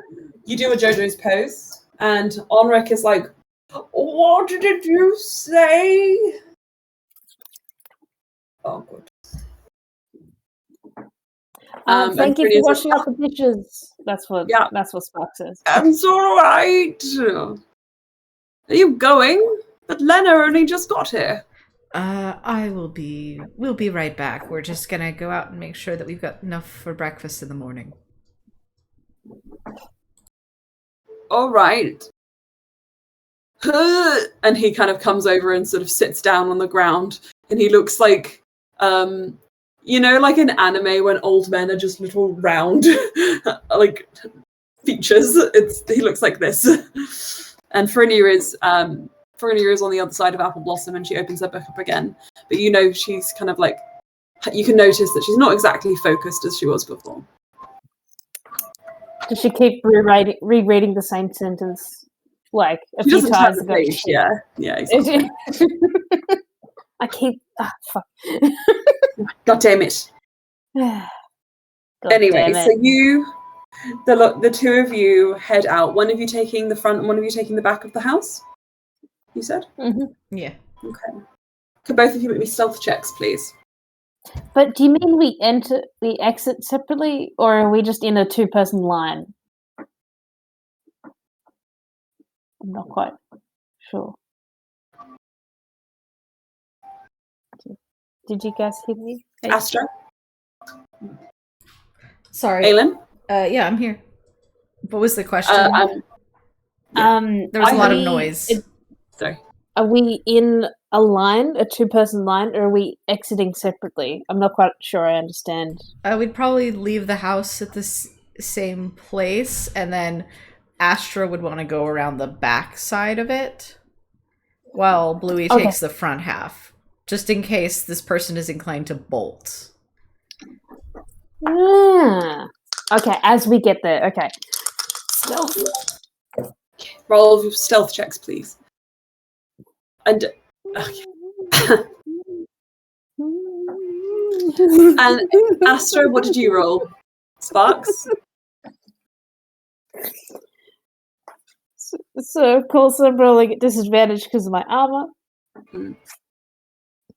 This was my higher roll. That's a 20.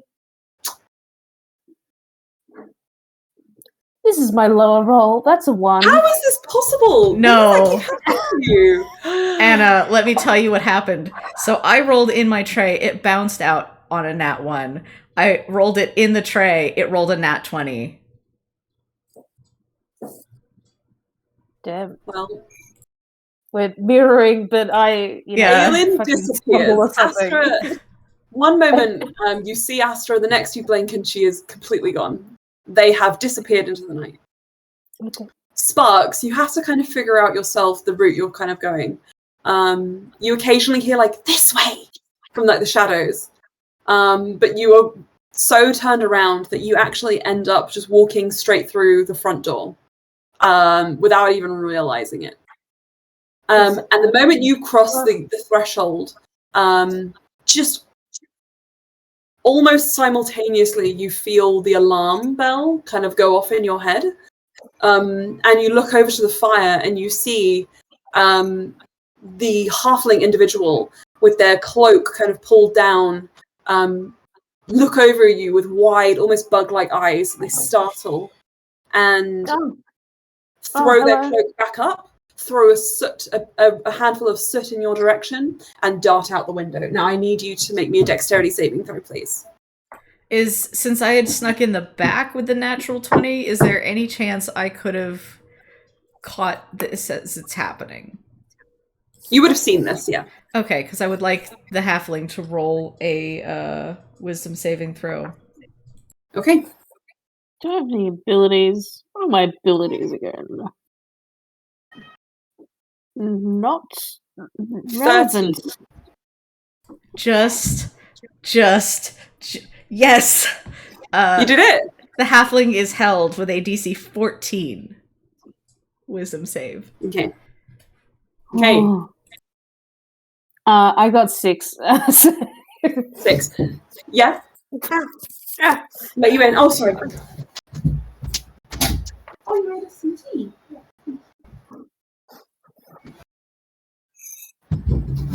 We've had lots of tea today.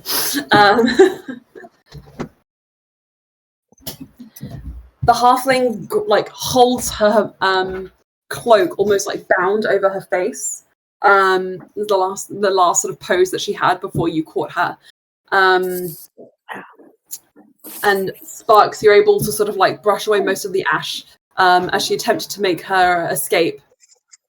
Astra, you've got her. Okay, I would like to basically use some rope to kind of tie her hands. So, essentially make doing a restraint much easier while doing the whole person. This lasts a minute, I assume. Yes. Okay. I'll let you know when she's going to re-roll. Did Brian describe the appearances of Apple Blossom's parents? I think yes. I think he drew them. Mm-hmm. He drew them, yeah. Does this person look like either of them? Nope. Okay. Does this person look vaguely like either of them? Nope. Relative? Okay, right. Okay, so yeah, once we've got them bound up with some rope, Astra will let the spell go. You drop the spell? Hi, can we talk a moment? The moment you drop the spell, Astra, they vanish. And the ropes fall slack. What do you do? Could they still be around? Yeah, make a perception check. Okay.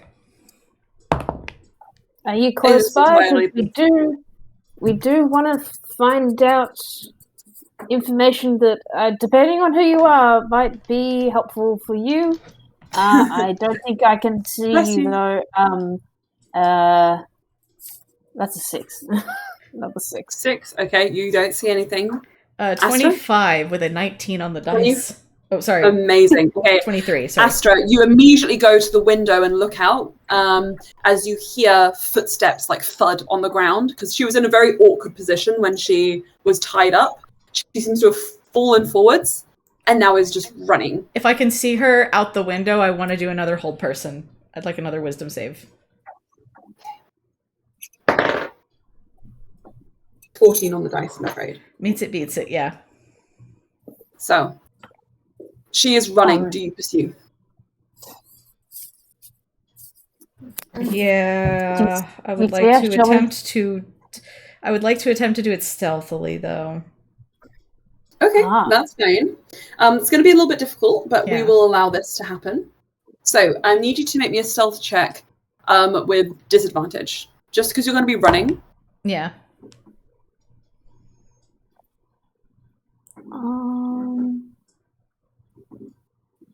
That is going to be a 12 on stealth. 12? Okay. All right, I've got that down. And then, Sparks, are you also running? I would like to try, so stealth as well. Yes, please. And I would like to just state that, like, the purpose of Astra wanting to do a stealth roll is not to draw the authorities as she is pursuing this person. Fine. Yeah. Don't be suspicious. This one's not as bad. That's a 10, but I still had 20 on the higher dice. Okay. Oh. Hi,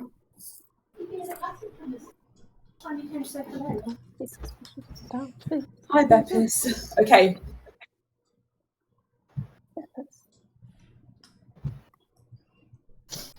Oh, I see the Beppis. Hello, Beppis. I was at a different window, but now I see Beppis. Oh, does he have a little collar? Yeah, he does. Oh. Yeah, he's so cute. It's pink. You can't see it because his fluff is too big. Okay, so what did you roll, Sparks? 10. 10. All right, so the two of you set off with the mind to not draw any attention to yourselves. Astra, you do unfortunately realize that this halfling does know you're on her trail. But people running through the city is not too much of a concern, considering the bystander effect. So, oh, bastard! Speak to me. So, you guys run, and she starts to draw you deeper into the city itself. The further you go, the more you recognize your surroundings from a couple of days before.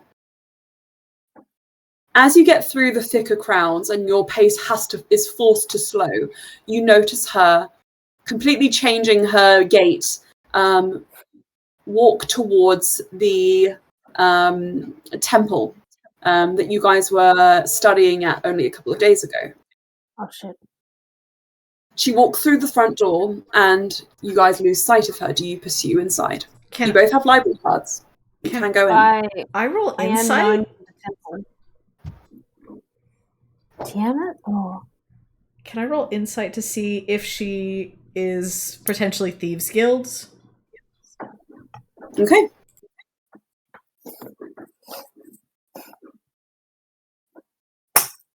Changes her gait This is as well. stupid.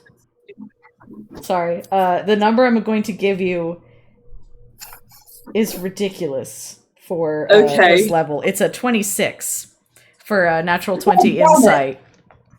Mm-hmm. Okay. Perfect. On the Farinia dice, Trying no to less. see whether she is trying to see whether or not she is Thieves' Guild.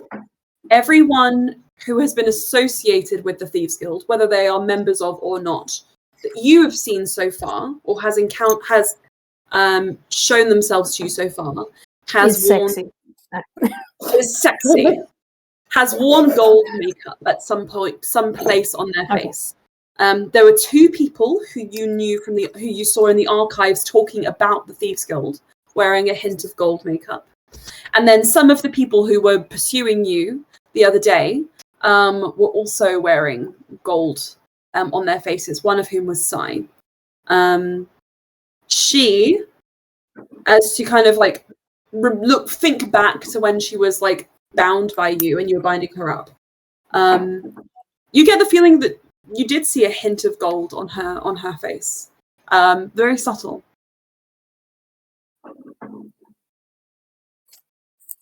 Would we be in trouble if we? It's not like a crime for us to enter the library. Wait, it's after hours, is it, or not yet? So it's dark, but you don't know. So you could go up and see whether you're allowed in. She's gone inside. Do you guys remember the Grand Budapest Hotel when the guy is chasing the assassin is chasing the guy through the museum? Yes. It's been too long. Okay. Is it a bit like whimsical and silly? Yeah. Well, yeah. So it's an empty art museum that's about to close, but it's still kind of open. Okay. It's like that awkward last 30 minutes. You know what I mean? Nobody wants you to go inside, but you can. I can do a few detection, protection, smitey things. If something goes pear-shaped, I'm not sure how we would be, just the 2 of us, though, if something happens. I'm much more equipped to run than to get into a fight. So... Can we sneak in there? We can attempt to tail her, but I think she's part of the Thieves Guild. Oh. As you guys are talking outside, you hear a voice. Sparks! Sparks! Hey! Hey! I would like to say that it would have been in Draconic.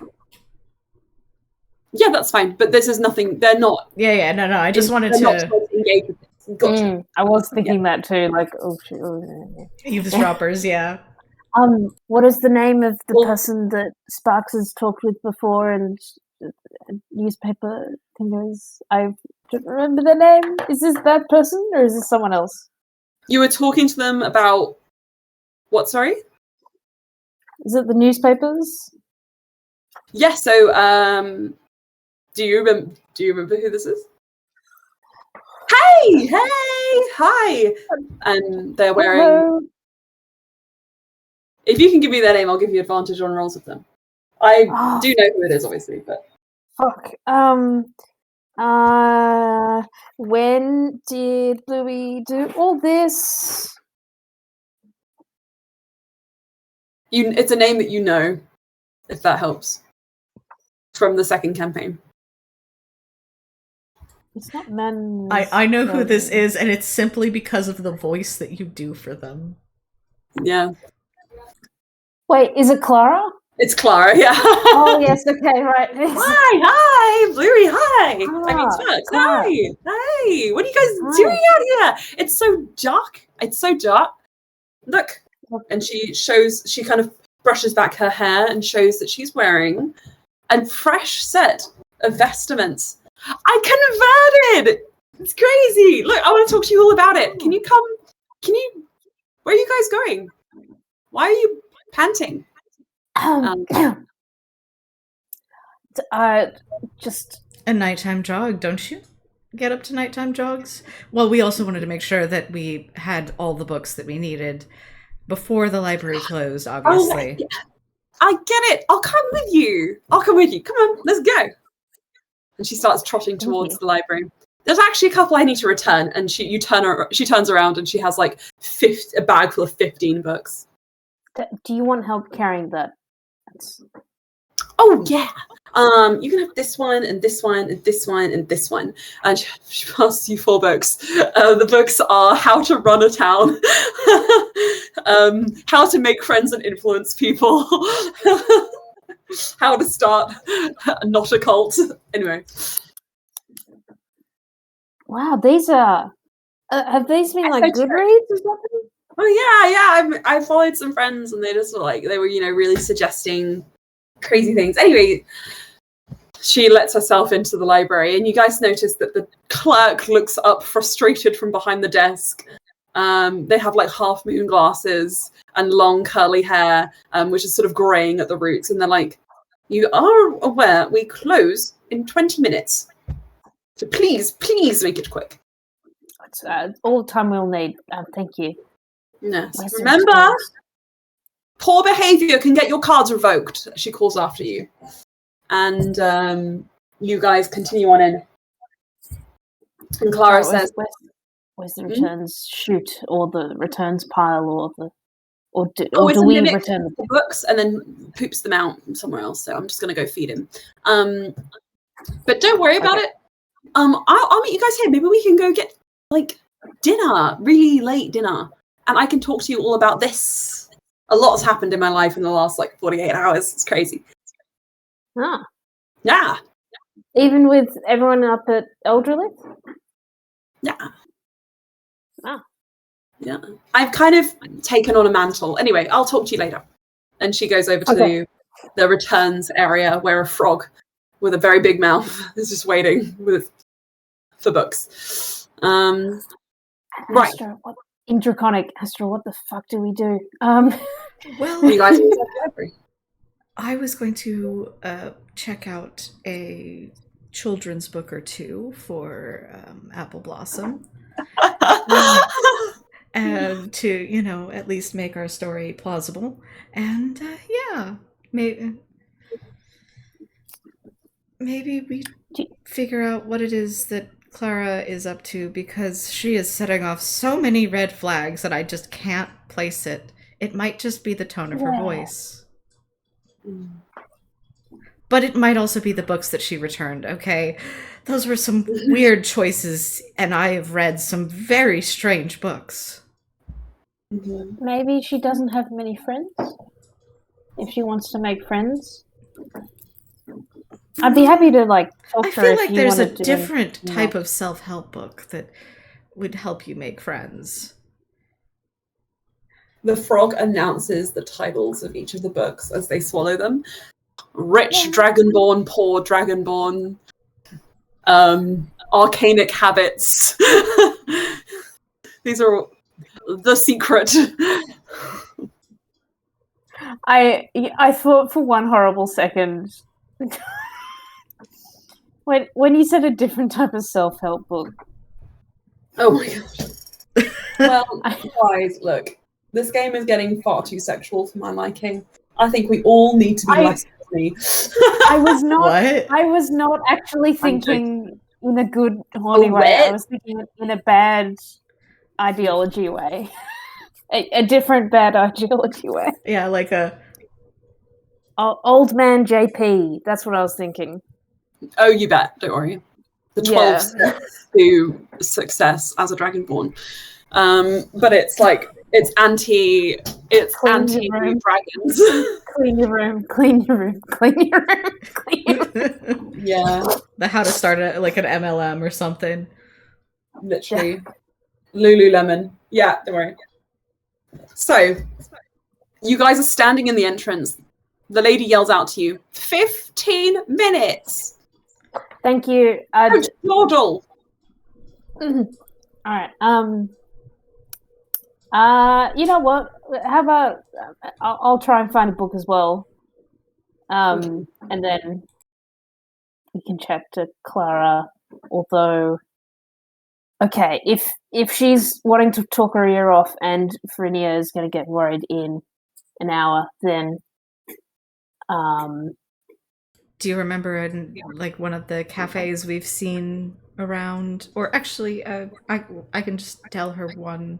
I'm familiar with the area, right? DM. You are familiar with the area. It's like back to Tourniquet. Yeah, we can tell her where to. Yeah, we love Tourniquet. Where to meet up, and that way she doesn't know where we live, and we don't have to follow her back. Fair enough. Okay, cool. So, Clara is just feeding books to this frog. This is insane. Now, who wants to make an intelligence check really briefly? Just in case. Okay, Sparks. Good luck. I really believe in you. I would also like to. I just rolled before I said anything. Fair enough. It's not like an intelligence, like saving throw or anything. It's just a check. Just a basic check. No proficiencies or anything. Nope. Okay, it's Just a an dirty intelligence. 20. Okay.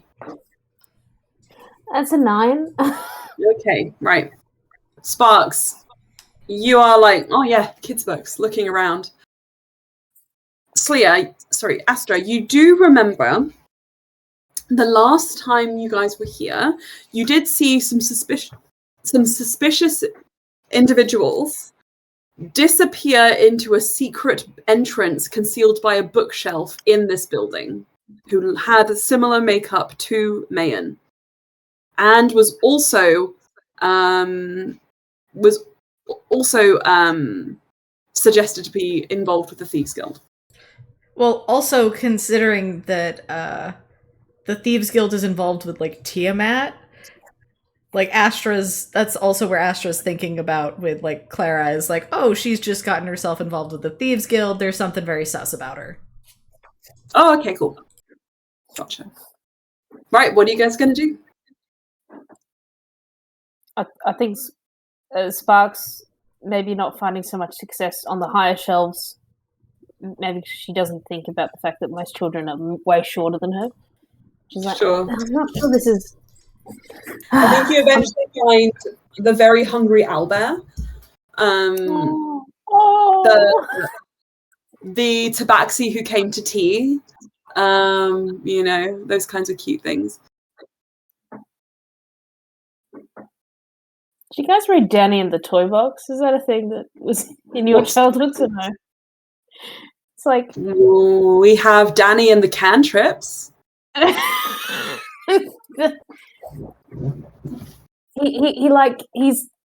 he's upset at something with his family. Oh my god. And he goes into a toy box to like hide, and everyone's like, please come out, Daddy. And he's like, I'm never coming out, never ever. So there, or something like that. And then eventually the grandma's like, we've got ice cream. And then it's like, okay, I'm going out for ice cream. That's it.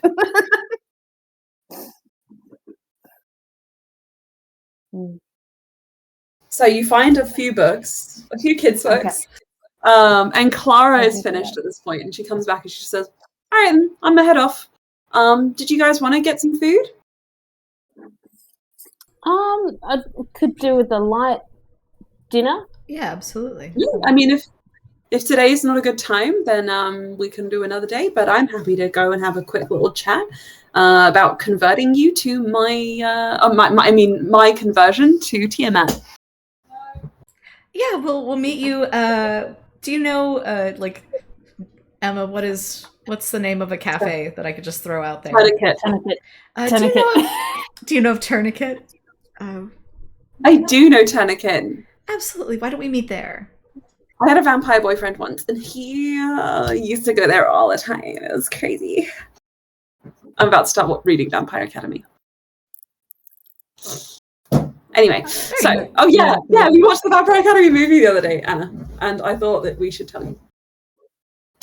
I didn't know there was a movie. What? Okay. Crazy. I read like 2 of the books or something. Anyway, I think. Oh, sorry. I thought you and Lily read them. I made a mistake. No, I did read some of it. I can't really remember it. Fair enough. I've read a lot of vampire YA. That's all right. So, as you guys are chatting with Clara, she says, "Are you guys going to get your books, or are you going to come now? Because I can get us a table if you like, or I can wait for you." There's not many books, and the librarian wants us out quickly anyway. So exactly, better to be efficient. Sparks is happy to run with the books to the counter and be like, "Here's my card. Would love to check this out. When do these need to be back by?" These are on a 9-day loan, so bring them back in 9 days, by which point the campaign will probably be over. Knowing how fast things go. 9 days. All right. That's an eternity. All right. Easy breeze. Okay, so you guys check the books out and you turn around, and as you leave, the doors are locked behind you and the lights are switched off, and you see no sign of Mayan exiting. Not Mayan. Why do I keep doing this? Oh my What is wrong gosh! with me? Wait a Why minute! don't Did we I get function? teased for the second campaign again? Oh, that's I so can't. cool! Why can't I function like a regular DM? You don't see this mysterious individual appearing. No one, Lily. They've decided to go to tea instead. I can't remember who Maine is, so Um, you're all good. Man is the one who hired Cerellaras for the Tome of Absolution, but ended up dying on the way to Feyways, I believe. Oh, Yes, that's true. rip. Rip. Anyway, so Lord basically- Champion. Sorry. I remember basically- things.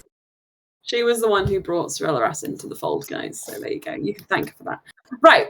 Anyway, I'm sure she will never appear again in this game. What are you going to do? Chop, chop. So you guys head off to Tourniquet with Clara Cereveros, and she sits you down amongst the vampire bund. And you guys order some blood-free shakes. Could we have stopped by the house real quick to drop off the books and also let Veridia know, like, hey, there's no danger? Yes, you could. If you wanted to, I could stick with Clara and you go back to the house so that Clara doesn't see the house. Where you live. That is the plan. That is great. Smash cut. That happens. You come back. You have blood-free shakes, but you do have blood pudding as one of the only options on the menu. So you guys, it's kind of like sausage, the server says to you with a mouthful of fangs. You are presented with blood pudding pizza, obscure sausages, lots of rare steak, like really, really rare steak. And Clara Only I was red, I could cook this. Oh, if only. Clara sips on her shake and says, yeah, so what do you want to know? Well, so my understanding is that the temple was, has kind of been here already, and you were already talking about them, right? Last time we Oh yeah, so basically, obviously, yeah, the temple's been here for ages. You guys were there the other day. But for me personally, my personal experience with Tiamat, I personally think that I have grown as a human being and to become much cooler and better now that I am in part of their world. Okay, but is that how you personally feel? What? Excuse me? Okay, but is that how you truly personally feel? Yeah. So the Temple of Bahamut has really just kind of been absentee and made me basically, when you join the temple, I'm sure you know this looking at Bluey, when you join a temple, you kind of are joining because you really love what you're doing. And you're kind of coming from a place of faith, so you put a lot of trust in the people above you. But if they misplace that trust, then it can be really hard to even believe in what you're doing anymore.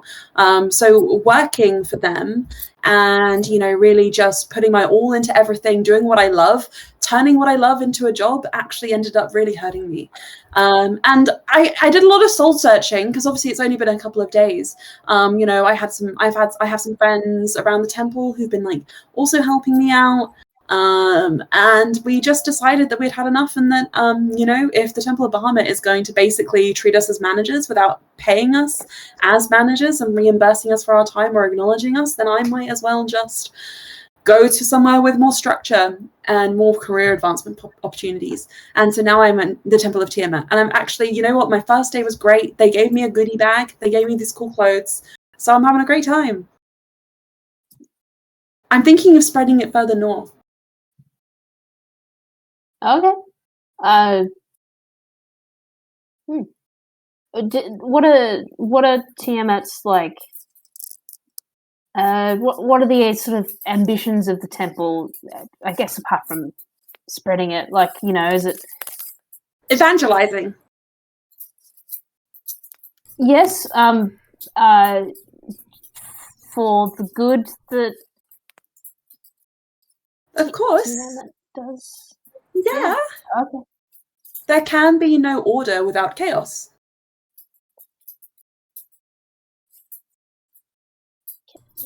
Astra has just been staring, like, almost unblinkingly at Clara this whole time. Just looking utterly perplexed. Your eyes are going to water and you're going to cry. I'm just telling you that now. Emma, That's me. Sparks's inspiration is to do with, like, learning new perspectives on things, right? I can't remember if it's like an insight thing or or if it's a perception thing. Yeah.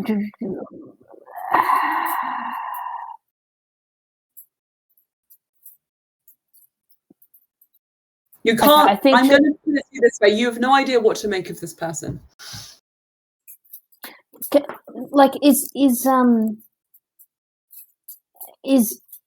what does chaos? What does that mean for you? And can I roll? I can't remember what I have the advantage in. Fuck, sorry. The persuasion kind of thing. I did a little symbol. I remember drawing a little symbol of the little sun because that's the persuasion sign.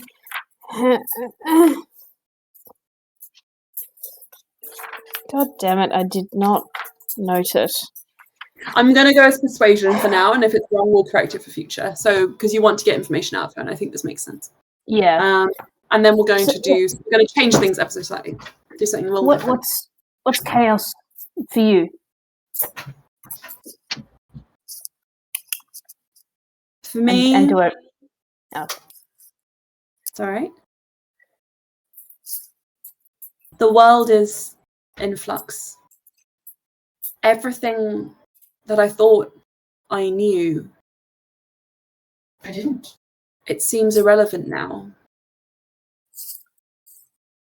And my friends, the people I've trusted my whole life, they're going to this place and within themselves where they're willing to just do anything for Bahamut without anything in return. But I think faith without proof is starting to feel like foolishness. To be completely candid. Damn, son, maybe you should be not religious. And so I've decided to turn to my attentions to someone who can help me. An entity that is present. And has its eye on you. On you. We can talk about it more, but it's getting late. But I think it's important just to keep that in mind as you're doing your own magical things. Sparks. I'm probably going to leave this town. I'm just telling you that now. I don't think I can see myself staying here. And despite my feelings about Bahamut, I am not blind to what's happening up north. Things are going down, you know, so I'm going to go and maybe I can help out a bit and we'll just see where we go, where that takes us. Yeah. We'll just see where it takes us. I'm guessing the chaos happening up there may not be the right kind of chaos, or is it... Yes, let's put it that way. She stands up. Thanks for paying for my dinner. That's so kind of you. Bye! And she just walks out. Bye! Bye! We're also nearly killed her. Astra just continues staring at, like, watching her as she walks off, and is just like, she's going to become a problem. I don't know how, and I don't know when, but she's going to become a problem. 13 levels later. Hello! So, Killed her. Why did she mean, let's put it that way? I don't think that her intentions are going to be beneficial for your home.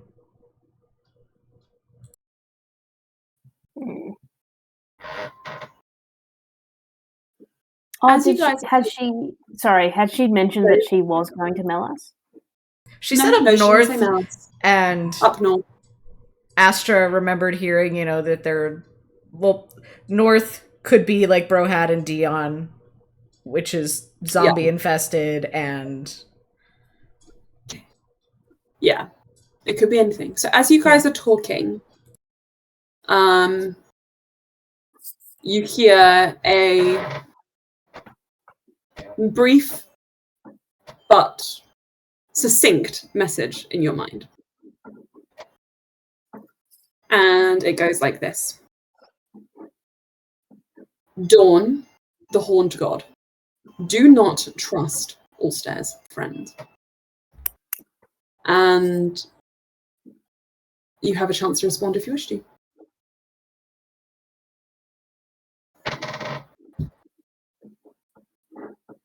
So just writing that down. And you recognize that as Luran's voice. Cass, you also hear this. Do I hear it? Also, no. Of course you don't, baby. Do you befish? can I insight check this just To make sure. just to see where Luran's coming from on this, like what Pardon Luran's me? to essentially determine Luran's motivations in this. I think without being able to see him, you're going to have to do this at disadvantage.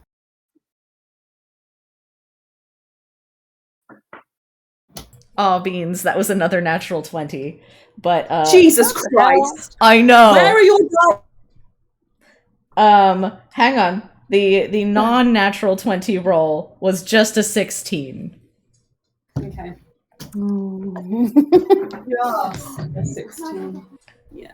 Okay, now I have a card. Goblet. But I think that's like 3 for me tonight. Yeah. Yeah, holy shit. I think I've only rolled once or twice. So, as you hear these words, you get the impression these are said as a warning. The motivation is to get to you before anyone else might be able to send you a message.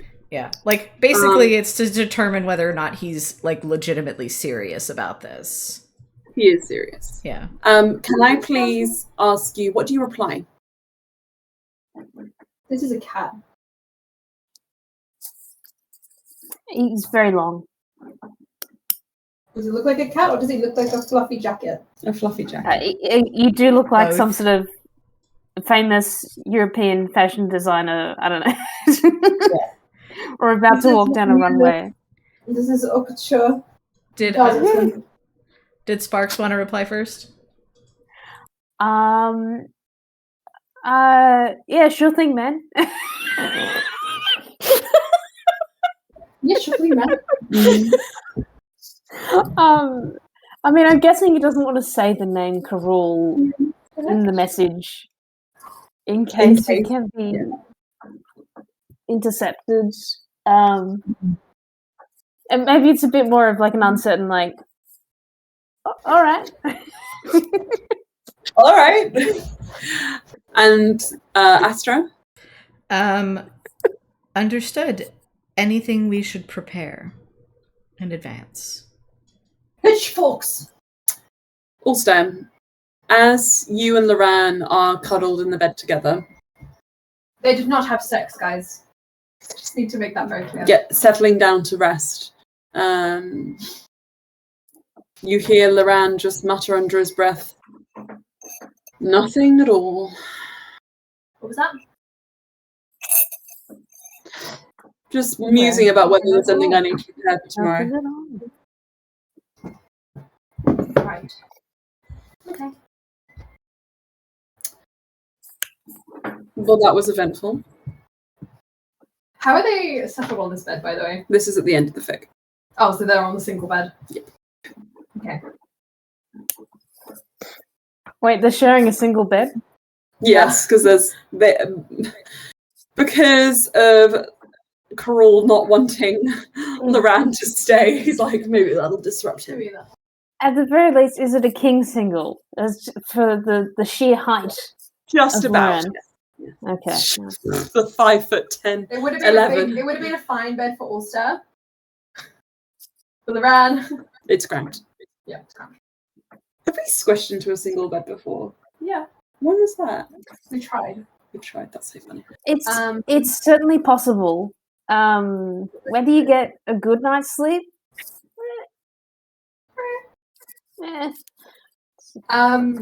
So there is a fic preceding this. So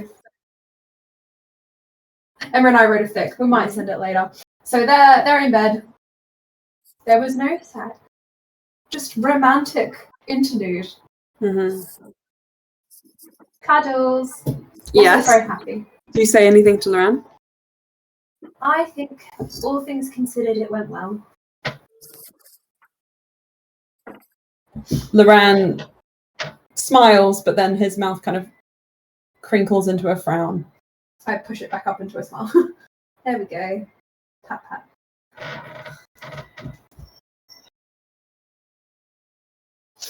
Can I be candid with you, Alstaer? Alstair looks himself up and down. Suppose, yes, you can. I don't trust Karul. I know you don't like him. I don't think he likes you either. It's there are plenty of people who I like, who I don't like, who I trust. And there are plenty of people who I trust who I don't like. That means the same thing. I like, but I don't trust. I feel quite strongly that I neither trust him nor like him at this point. Alstair kind of sits up in the bed. Luran, Alstaer. he's my friend. I like you. And I want to be with you. It's not a jealousy thing. No, I'm not saying it is. It's just... I'm not going to turn on Karul just because you have a difficult relationship with him. And I don't want either of you to continue with this strange agenda that you have going. Alstaer, I didn't want to tell you this, but when I went to meet him a couple of days ago, he emptied an entire tavern and filled it with illusions specifically designed to hurt me. Are you hurt? You didn't tell me about this. As I wanted to believe that you were right, Alstair. He starts looking over around for signs of injury. It's not that kind of hurt. Okay, so...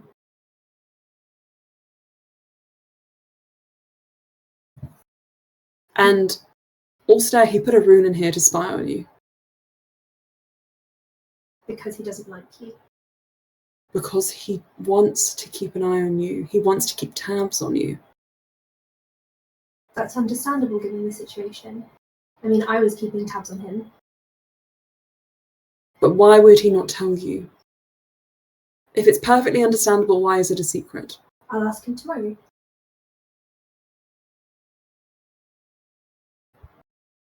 He said he had a proposition for me. So when I go to see him, I will ask him.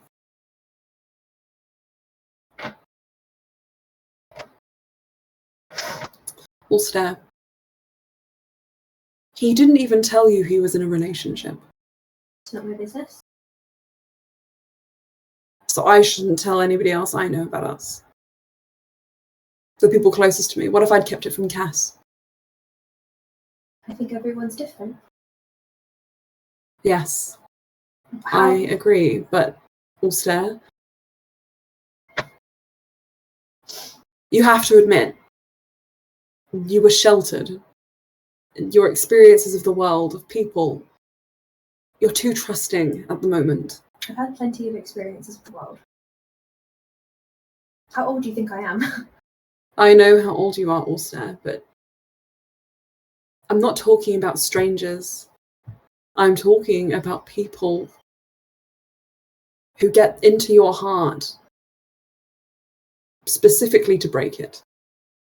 Well, my heart hasn't been broken yet. And you want to wait until it does? Would you wager on that? Why do you hate him so much? I don't even hate him. That's the thing.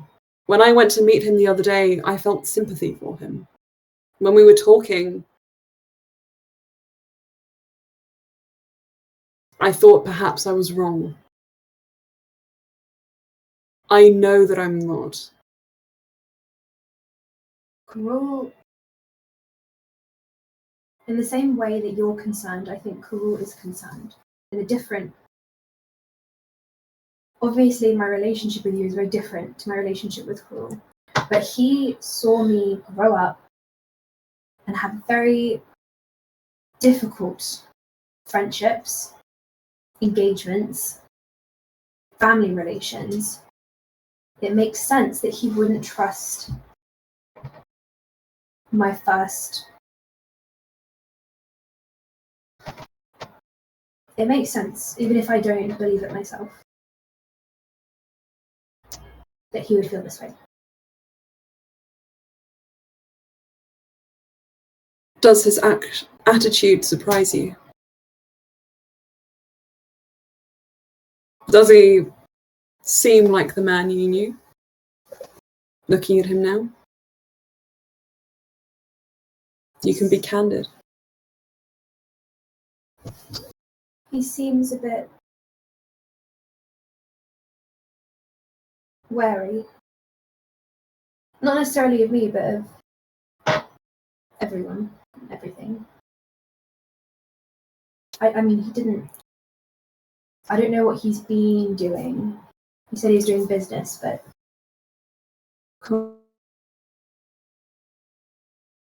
pursuits that were perhaps a little dangerous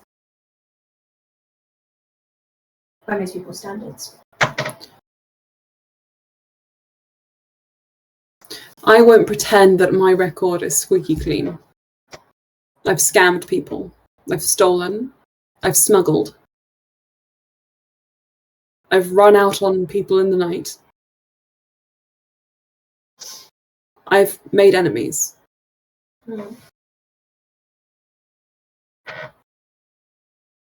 But I feel like whatever Karul is running from is far different from those more petty crimes. And I'm sorry to have to be the one to say this, but I don't think you should blindly trust him. Then maybe I should help him if he's struggling. Some people don't do bad things because they're struggling or desperate. Some people do them because that is their agenda. What bad things is he doing? I don't know, Alstaer. I'm sorry. I don't know. When we had this conversation, when I told you this, I wanted to be armed with more information for you, but the reality is I only know what's in my gut. I want to be proved wrong. For your sake. For the fact that he was someone you loved growing up. Ran, I'm not turning on Karul. I'm not doing it.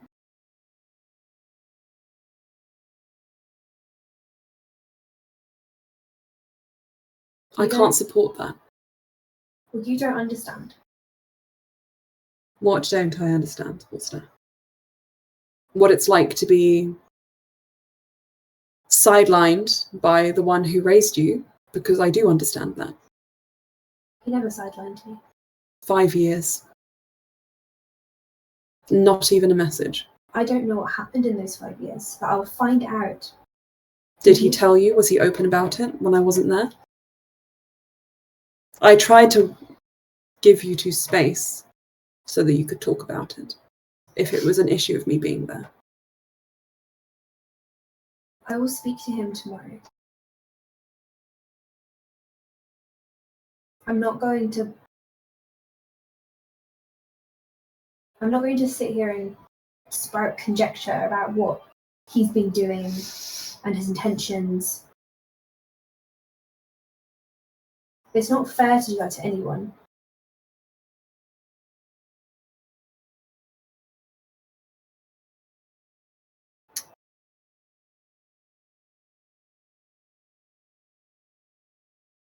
Alstaer, I'm going to go along with this. For your sake. You make it sound like you're playing along with a child. I'm not playing along with a child.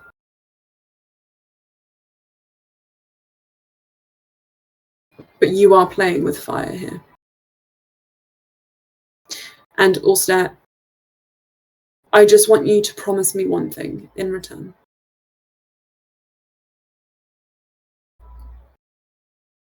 Well, I suppose you could break it into two, but don't bring him into your confidence. Don't bring him into our plans, if we have any. Those of finding your friend, what's happening in Elgelith. He is my friend. He's one of the reasons I came here. Are you angry with me? I am. For trying to look after you? You don't need to look after me. I'm trying to, though. It's not a need, it's a want. Because I want to look after and look out for the people I care about. And you are now one of the people I care about, Alstaer. If you want me to leave, I can certainly do this for you. I'm not going to stay where I'm not wanted. But I don't want to leave you unattended with him. Here, where perhaps he could be watching even now. He's not going to do anything to me, Luran. What could he possibly do that he wouldn't have done before when he was in the palace with me alone for most of my life? People change. I don't believe you.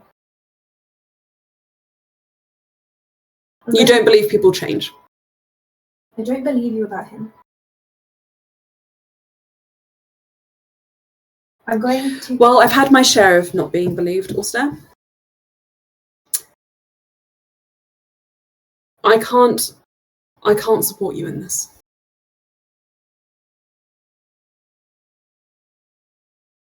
I'm going to go and wash up and have a bath.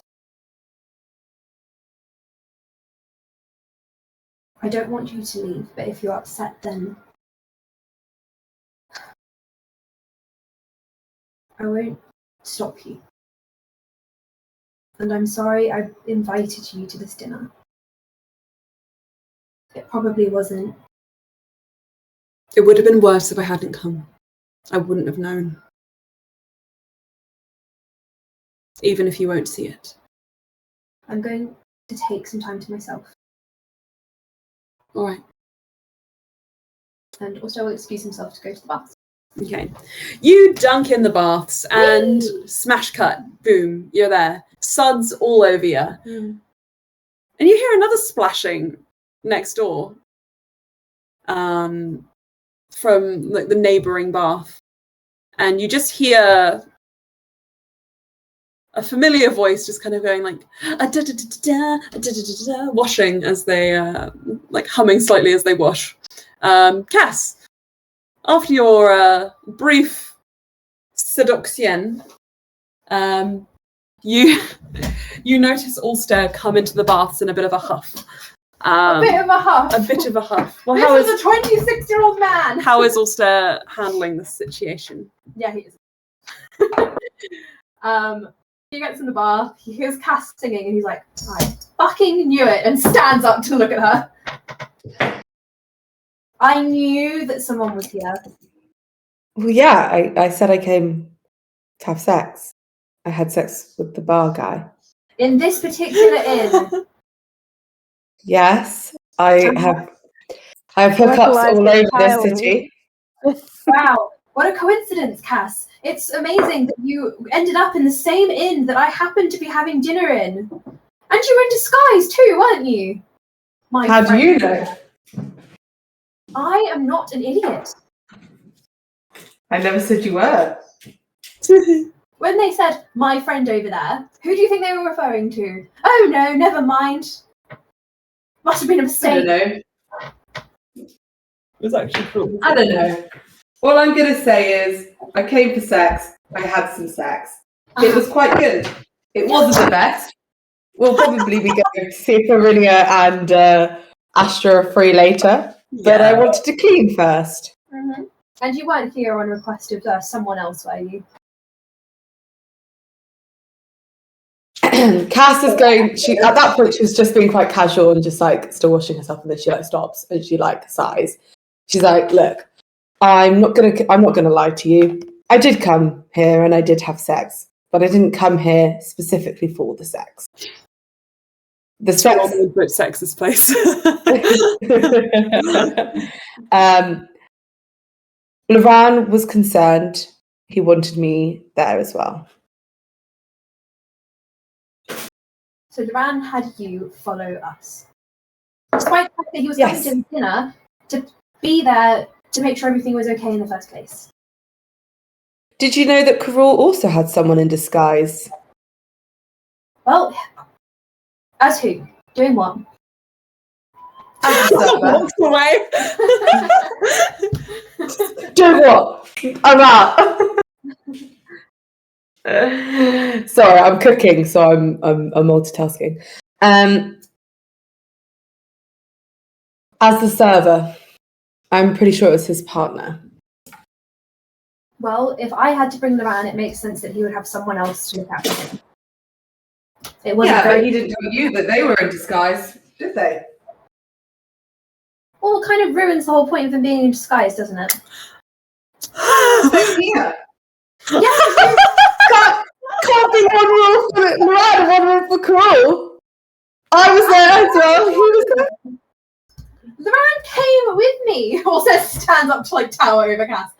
He came with me to supervise. A bearded man walked into the bar. Don't mind me. And Karul had someone in disguise. Yes, because as did Luran. Maybe you have a type.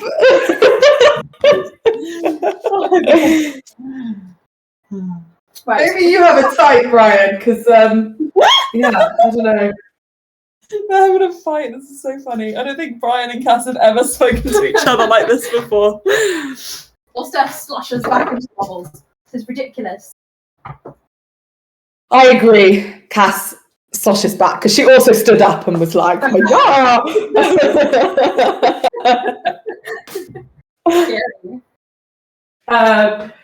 Look, all I can say is that it came.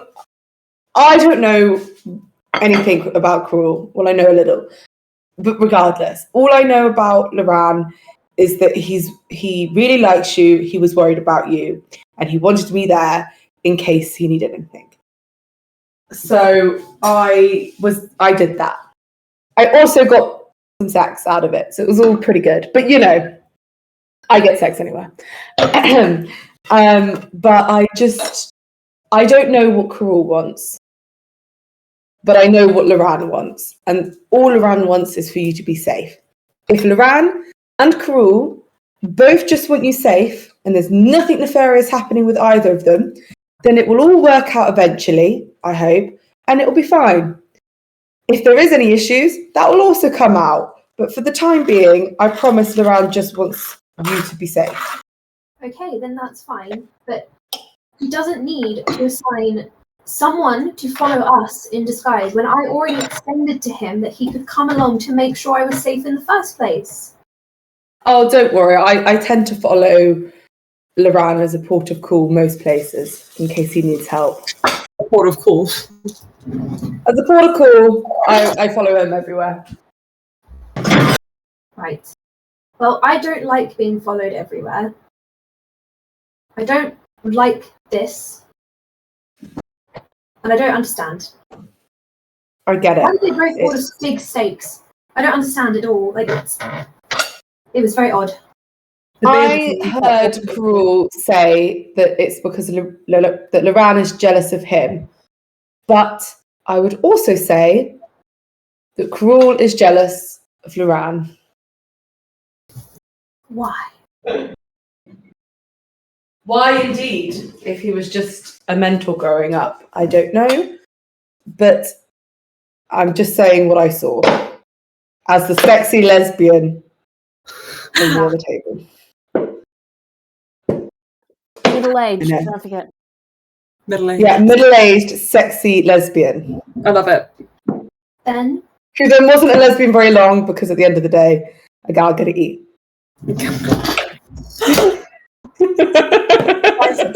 as disturbing as that sentiment is, I will speak to Karul in the morning and ask him these questions alone because I don't think I need to be followed everywhere.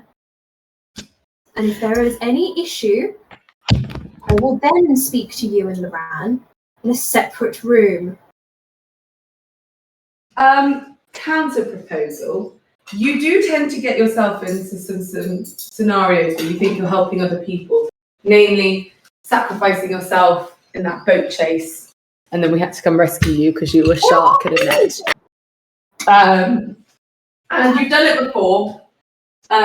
So I'm not going to lie. I love you. I think you're great. Count you as one of my besties now. But your judgment doesn't always seem as great as it could be. Case in point, you're dating Luran, who I do love, but also like, man, he's crazy. I'm getting So, that. yes. And also, I'm not sure about Karul either. And I think, how about you obviously go speak to him on your own, but that one of us is just nearby, far enough away that we can't hear you and it's completely private and all of that. But just, Well, please. you can join Luran in room number 4, the Acorn Room, and I will be in room number 7, the Acorn Room. Okay? You're going there now. Well, it's early morning. No, it's not. What time is it? It's midnight. It's like quite late. listen. When I go in the morning. I was gonna say Luran would be heartbroken. That would be horrific. I was like, that's brutal. I was like, oh my No. god. No. In the morning at dawn, which is in what? 4 hours. Well, like 6. It's winter. Shut up, Emma. Green country for the sake of green country. How does that sound? Can the door be open?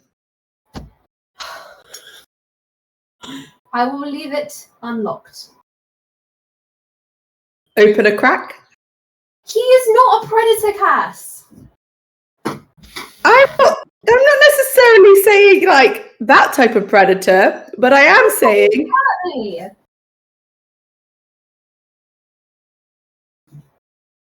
okay, maybe he won't hurt you, but could he steal you away? How? You know what? Alstaer tears a chunk of his hair out and gives it to Cass. Ow! You start bleeding. If I disappear, I'll be very easy to find. Cass is naked, so she's like just got hold of your hair and is just like, okay. Braids it into her own hair. Okay, so as you guys are having this conversation, the man with the beard, the man with the beard, Quite loud at midnight. yeah, Like, shut up! briefly disappears and comes back in with a bath attendant and is like, "It's them! They're yelling!" And the bath attendant is like a pockmarked young boy, and he's like, "Guys, you really got young." No, there are too many men. Young non-binary person, and says, "Guys, you really gotta just calm down." Did he snitch on us? Yeah. Alstaer looks at Cass. Shall we get him? Ah! Charles, you want to go? On that? Shall we take it right now? They both stand up, like a short dwarf woman and like a gangly slight guy, but like there's like fire in their eyes, and he knows that they could kill him. He summarily drowns himself to escape the pain they would inevitably inflict.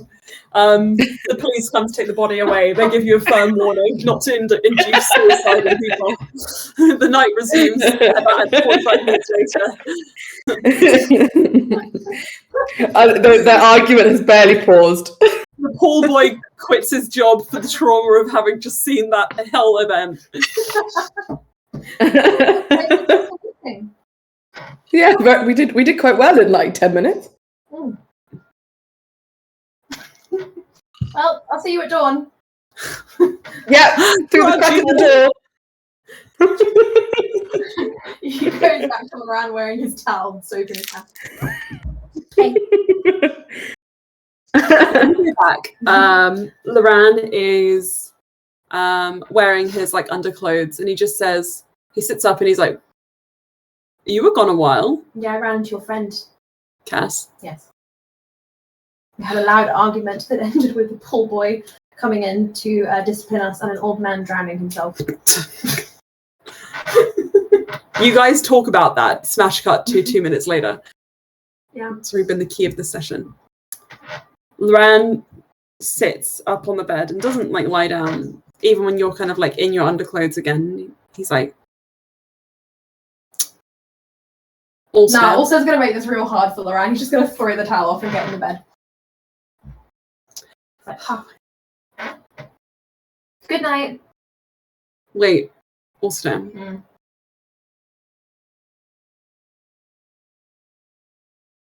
If Karul asks you to leave with him without me tomorrow, what will you do? You think that's what he's going to ask? Perhaps. I would say that I have a few things I need to do. And then you would go? I would ask if he would join us. You know he would say no.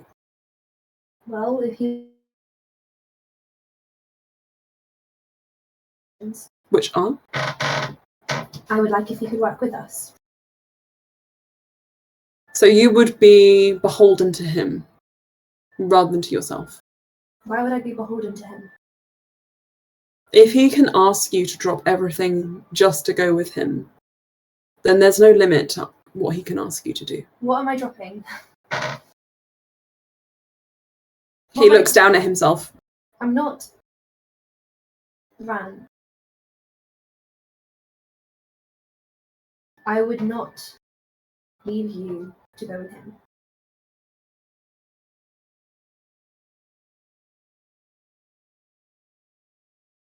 I don't know if you mean that yet.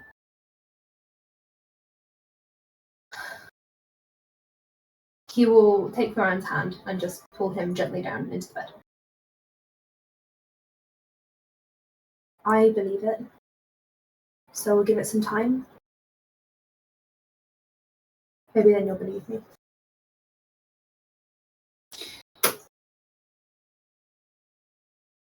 I don't like this. But I've said as much as I can say without forcing you, so I'm going to go along with this. And when he disappoints you, I will be there to help you. Stop speaking like that. He'll take a bit of foam out of his hair and just mess it into Luran's. Yeah.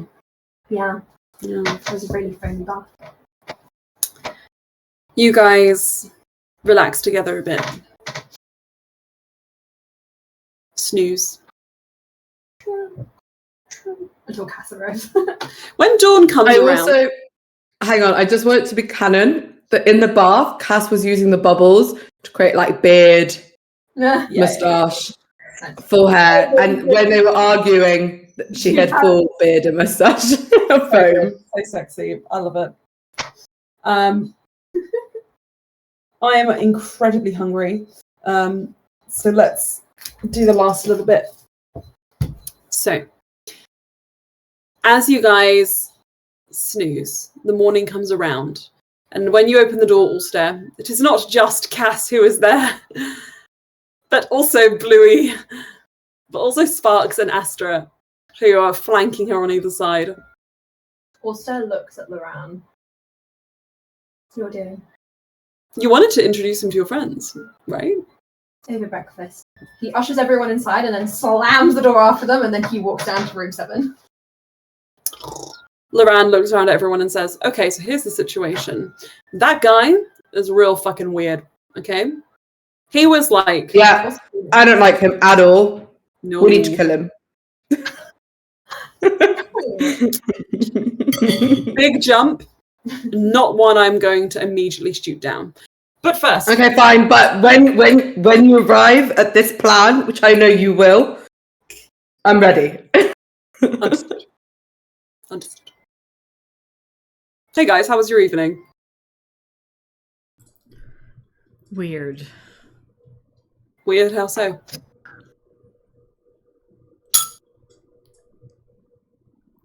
Temple of Tiamat recruit. Bluey, you're on mute. Sparks. Hello. We were able to get Apple Blossom to sleep. And then we spotted someone going up to her house. Oh shit, did you follow them? Yes, back to the Thieves Guild, which also connected to Tiamat, which also connected to the Temple of Tiamat follower, who seems to be very sus. Clara. What? Where is she now? Probably evangelizing. No, I mean the person who broke into the house. Oh, we didn't. We lost went them into in the the secret passage library. in the library, which we did not have time to access. It's about to close. Okay.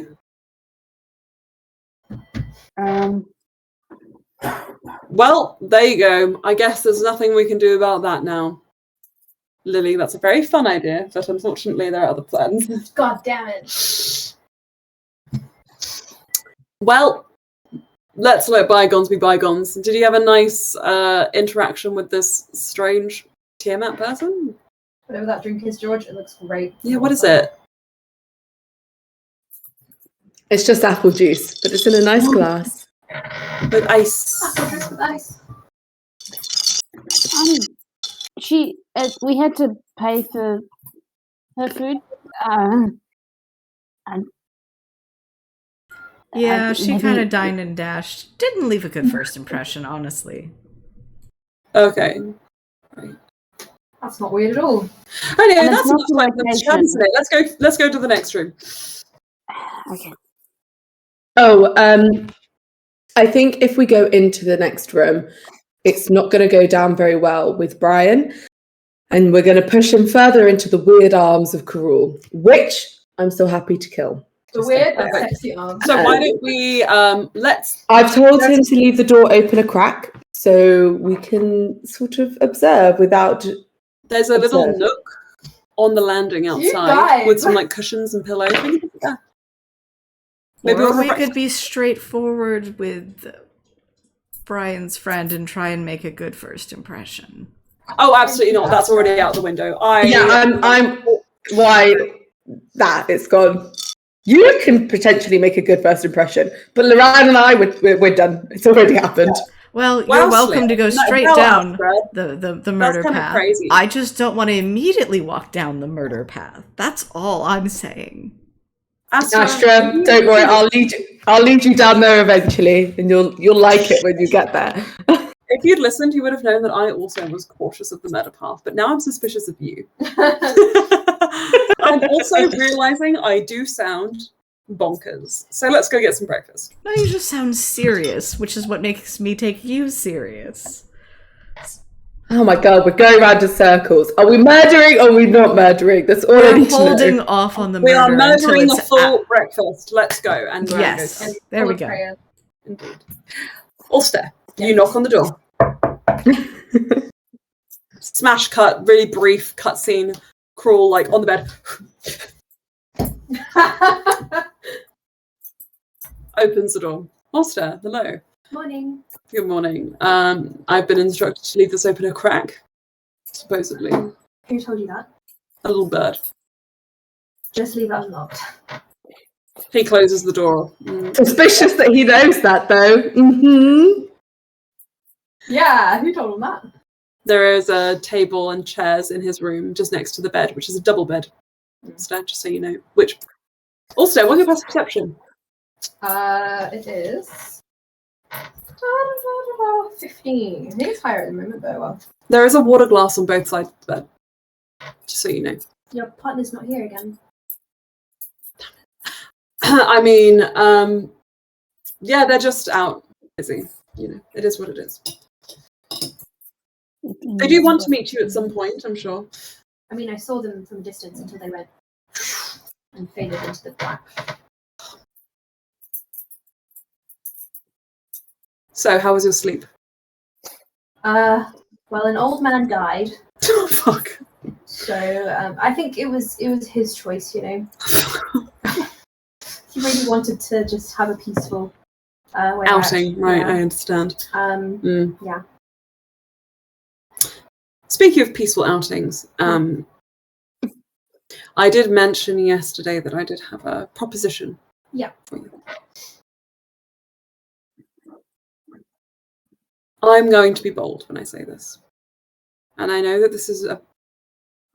Luran said you were going to ask me to leave without him. I am, actually. How did he know?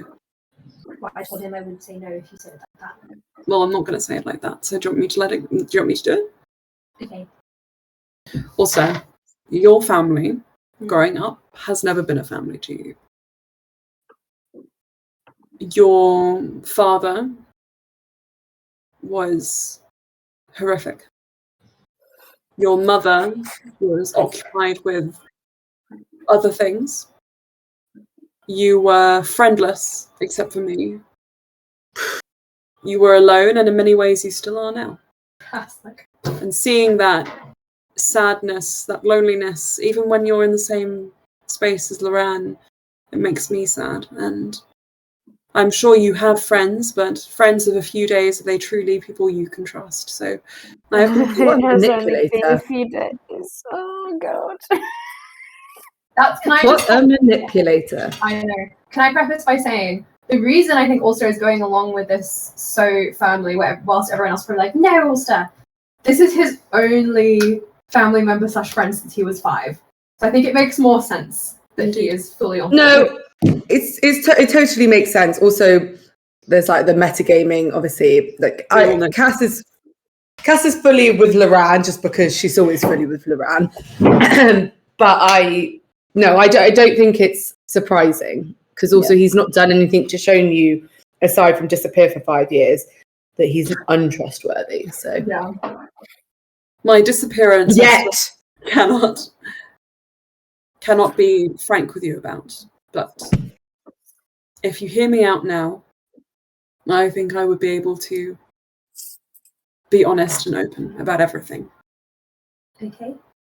So like I said, I can still sense that you are alone in this world, even when you're close to people. And the only time I haven't felt that really is when, well, you were a child and I was looking after you. It was your mentor and teaching you. And so,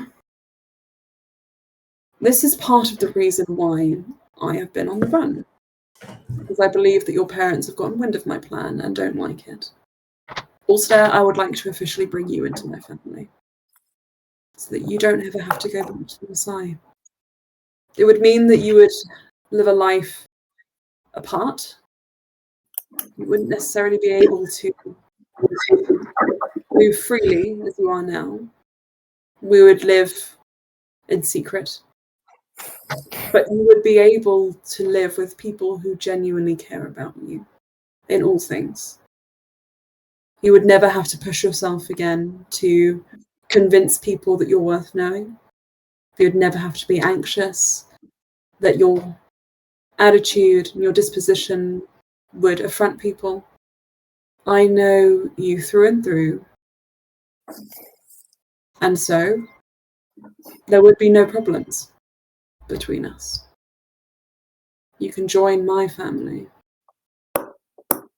It has been my dearest wish since I lost my own clan quite some time ago that I would one day have what I could be calling akin to blood relations again.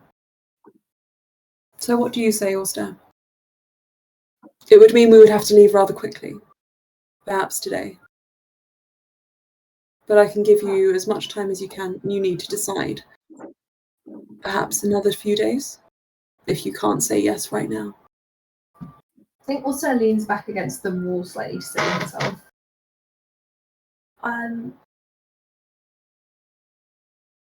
Your family. My family. What does that mean? Who is in your family?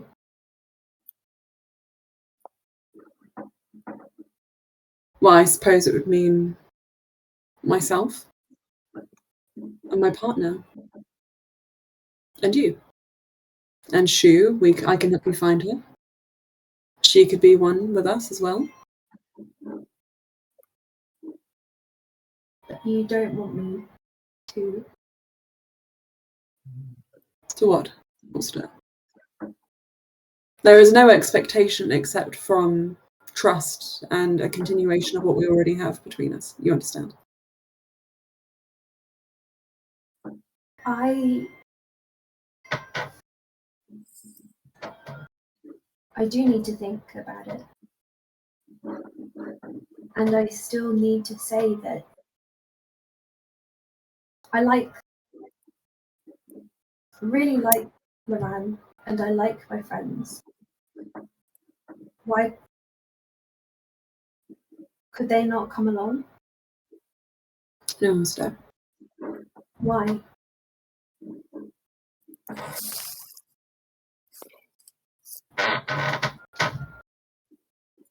I can't bring people I don't know into this. And despite having business with Luran for so long, he is not my family. You, however, I have known you since you were what? This tall? And he motions to the height of the table, maybe shorter. So if I was in your family, then I wouldn't be able to have my friends or... Well, it's less of a restriction and more of a, we would need to be elsewhere. I mean, are they really your friends or are they just Luran's acquaintances who you have already just picked up on? I mean... He hasn't met some of us yet. That's true. I don't know them personally, but I do know that those children who bullied you when you were younger, they didn't need that long to know.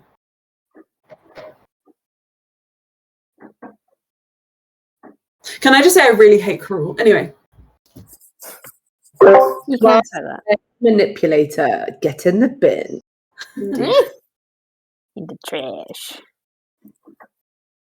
I am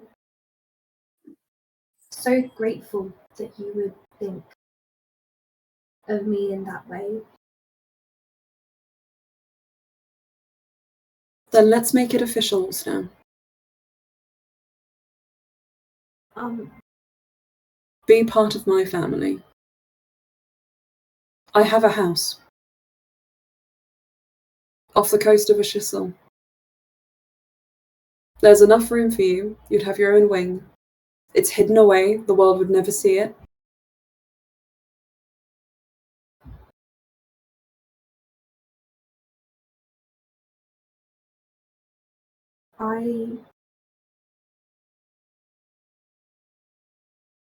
I want to say yes.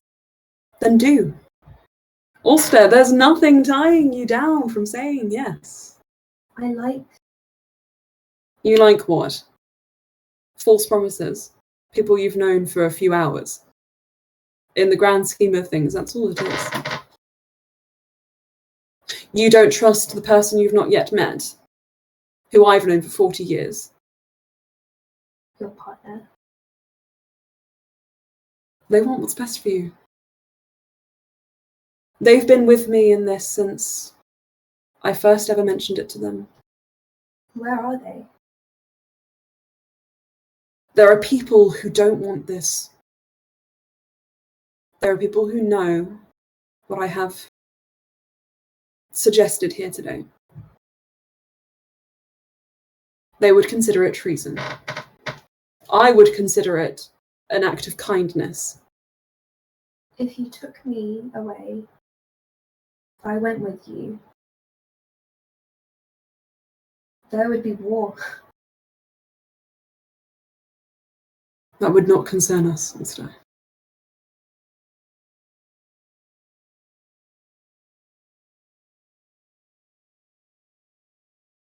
You could go back if you wanted to, but you could go back as a king.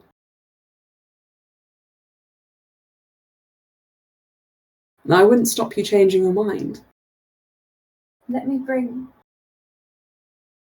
Does he even want to come? Do you think he would leave all of this behind? You know, he still has other true blood family members out there. I don't want to hurt him. Is that enough of a reason to deny yourself, Alstaer? I care about him. Maybe you do now. I care about you as well. Can't we find some compromise? Alstaer, I'm afraid this is the proposition. There is no other. It has to be this way, if it is to be anything like this at all. Karul stands up and offers you his hand. It's a big ask. Take your time. Indulge yourself here. Help your friends find peace in whatever it is that ails them. But if you really think that these temporary distractions are enough to sway you, then I understand. And I won't ask you again. Are you saying you'd be fine if I said no? I would be heartbroken. I think my partner would be too. But I won't force you to do anything, Alstaer. The lie detector test, like. I think with that, there is a kind of knock at the door as the room service kind of comes up to sort of suggest, do you mind if we come in to clean out the room? I heard you were only staying the night. Let's go to breakfast. I think my friends. Please. And he'll hold on to Karul's wrist at that point. I'll stay for a coffee, if it's any good, and then I will part. Leave you to eat.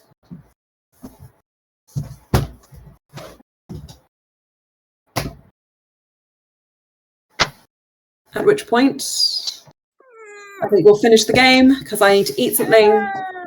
Also, Anna, when you put your mute thing on, it's like directly hovering in front of the candle, and it looks like It looks pretty cool, yeah.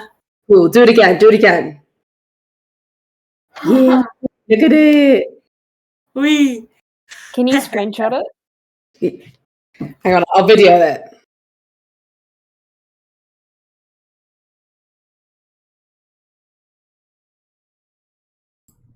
That's so funny. Don't be suspicious. Don't be suspicious. Don't be suspicious. Don't be Oh, lordy. Well, guys, have fun with that. If Karul was 100% believing what he was saying, which I don't think is true, but if he was, then he believes that Alstaer can't change or can't, get better or lucky in developing friends or any sort of family of his own. And just how shit is that? I mean, I know he's not being 100% honest, but if he was, then that's shit. I know. That was the intent. I want you all to know that the whole, the very overt he's negging all. ableism came from my own place of thinking, if I was Alstaer right now, what would hurt me but also make me feel shit about myself to the point where I'd only trust this one person? Yeah, nothing like disappearing for 5 years, coming back, and then making you You need feel to leave now. so shit that you feel dependent on that person, and then saying to leave. Yeah, exactly. Yeah. Hey ho! Guess what, guys? You're next. You all get next. You're next. Cass, Great. was peeled. There was stuff we couldn't get to in this session. If you guys had followed Mayan, there would have been something going on. Anyway, who knows? Melly! Right. We will find out next time. Food. You will. I'm starving for food. We can organise the next game soon. But until then, I must eat. I love you all. Thank you. Stay toasty. Yes, I will be chatting with you guys in the chat about this because I want to know your thoughts. Okay, all right.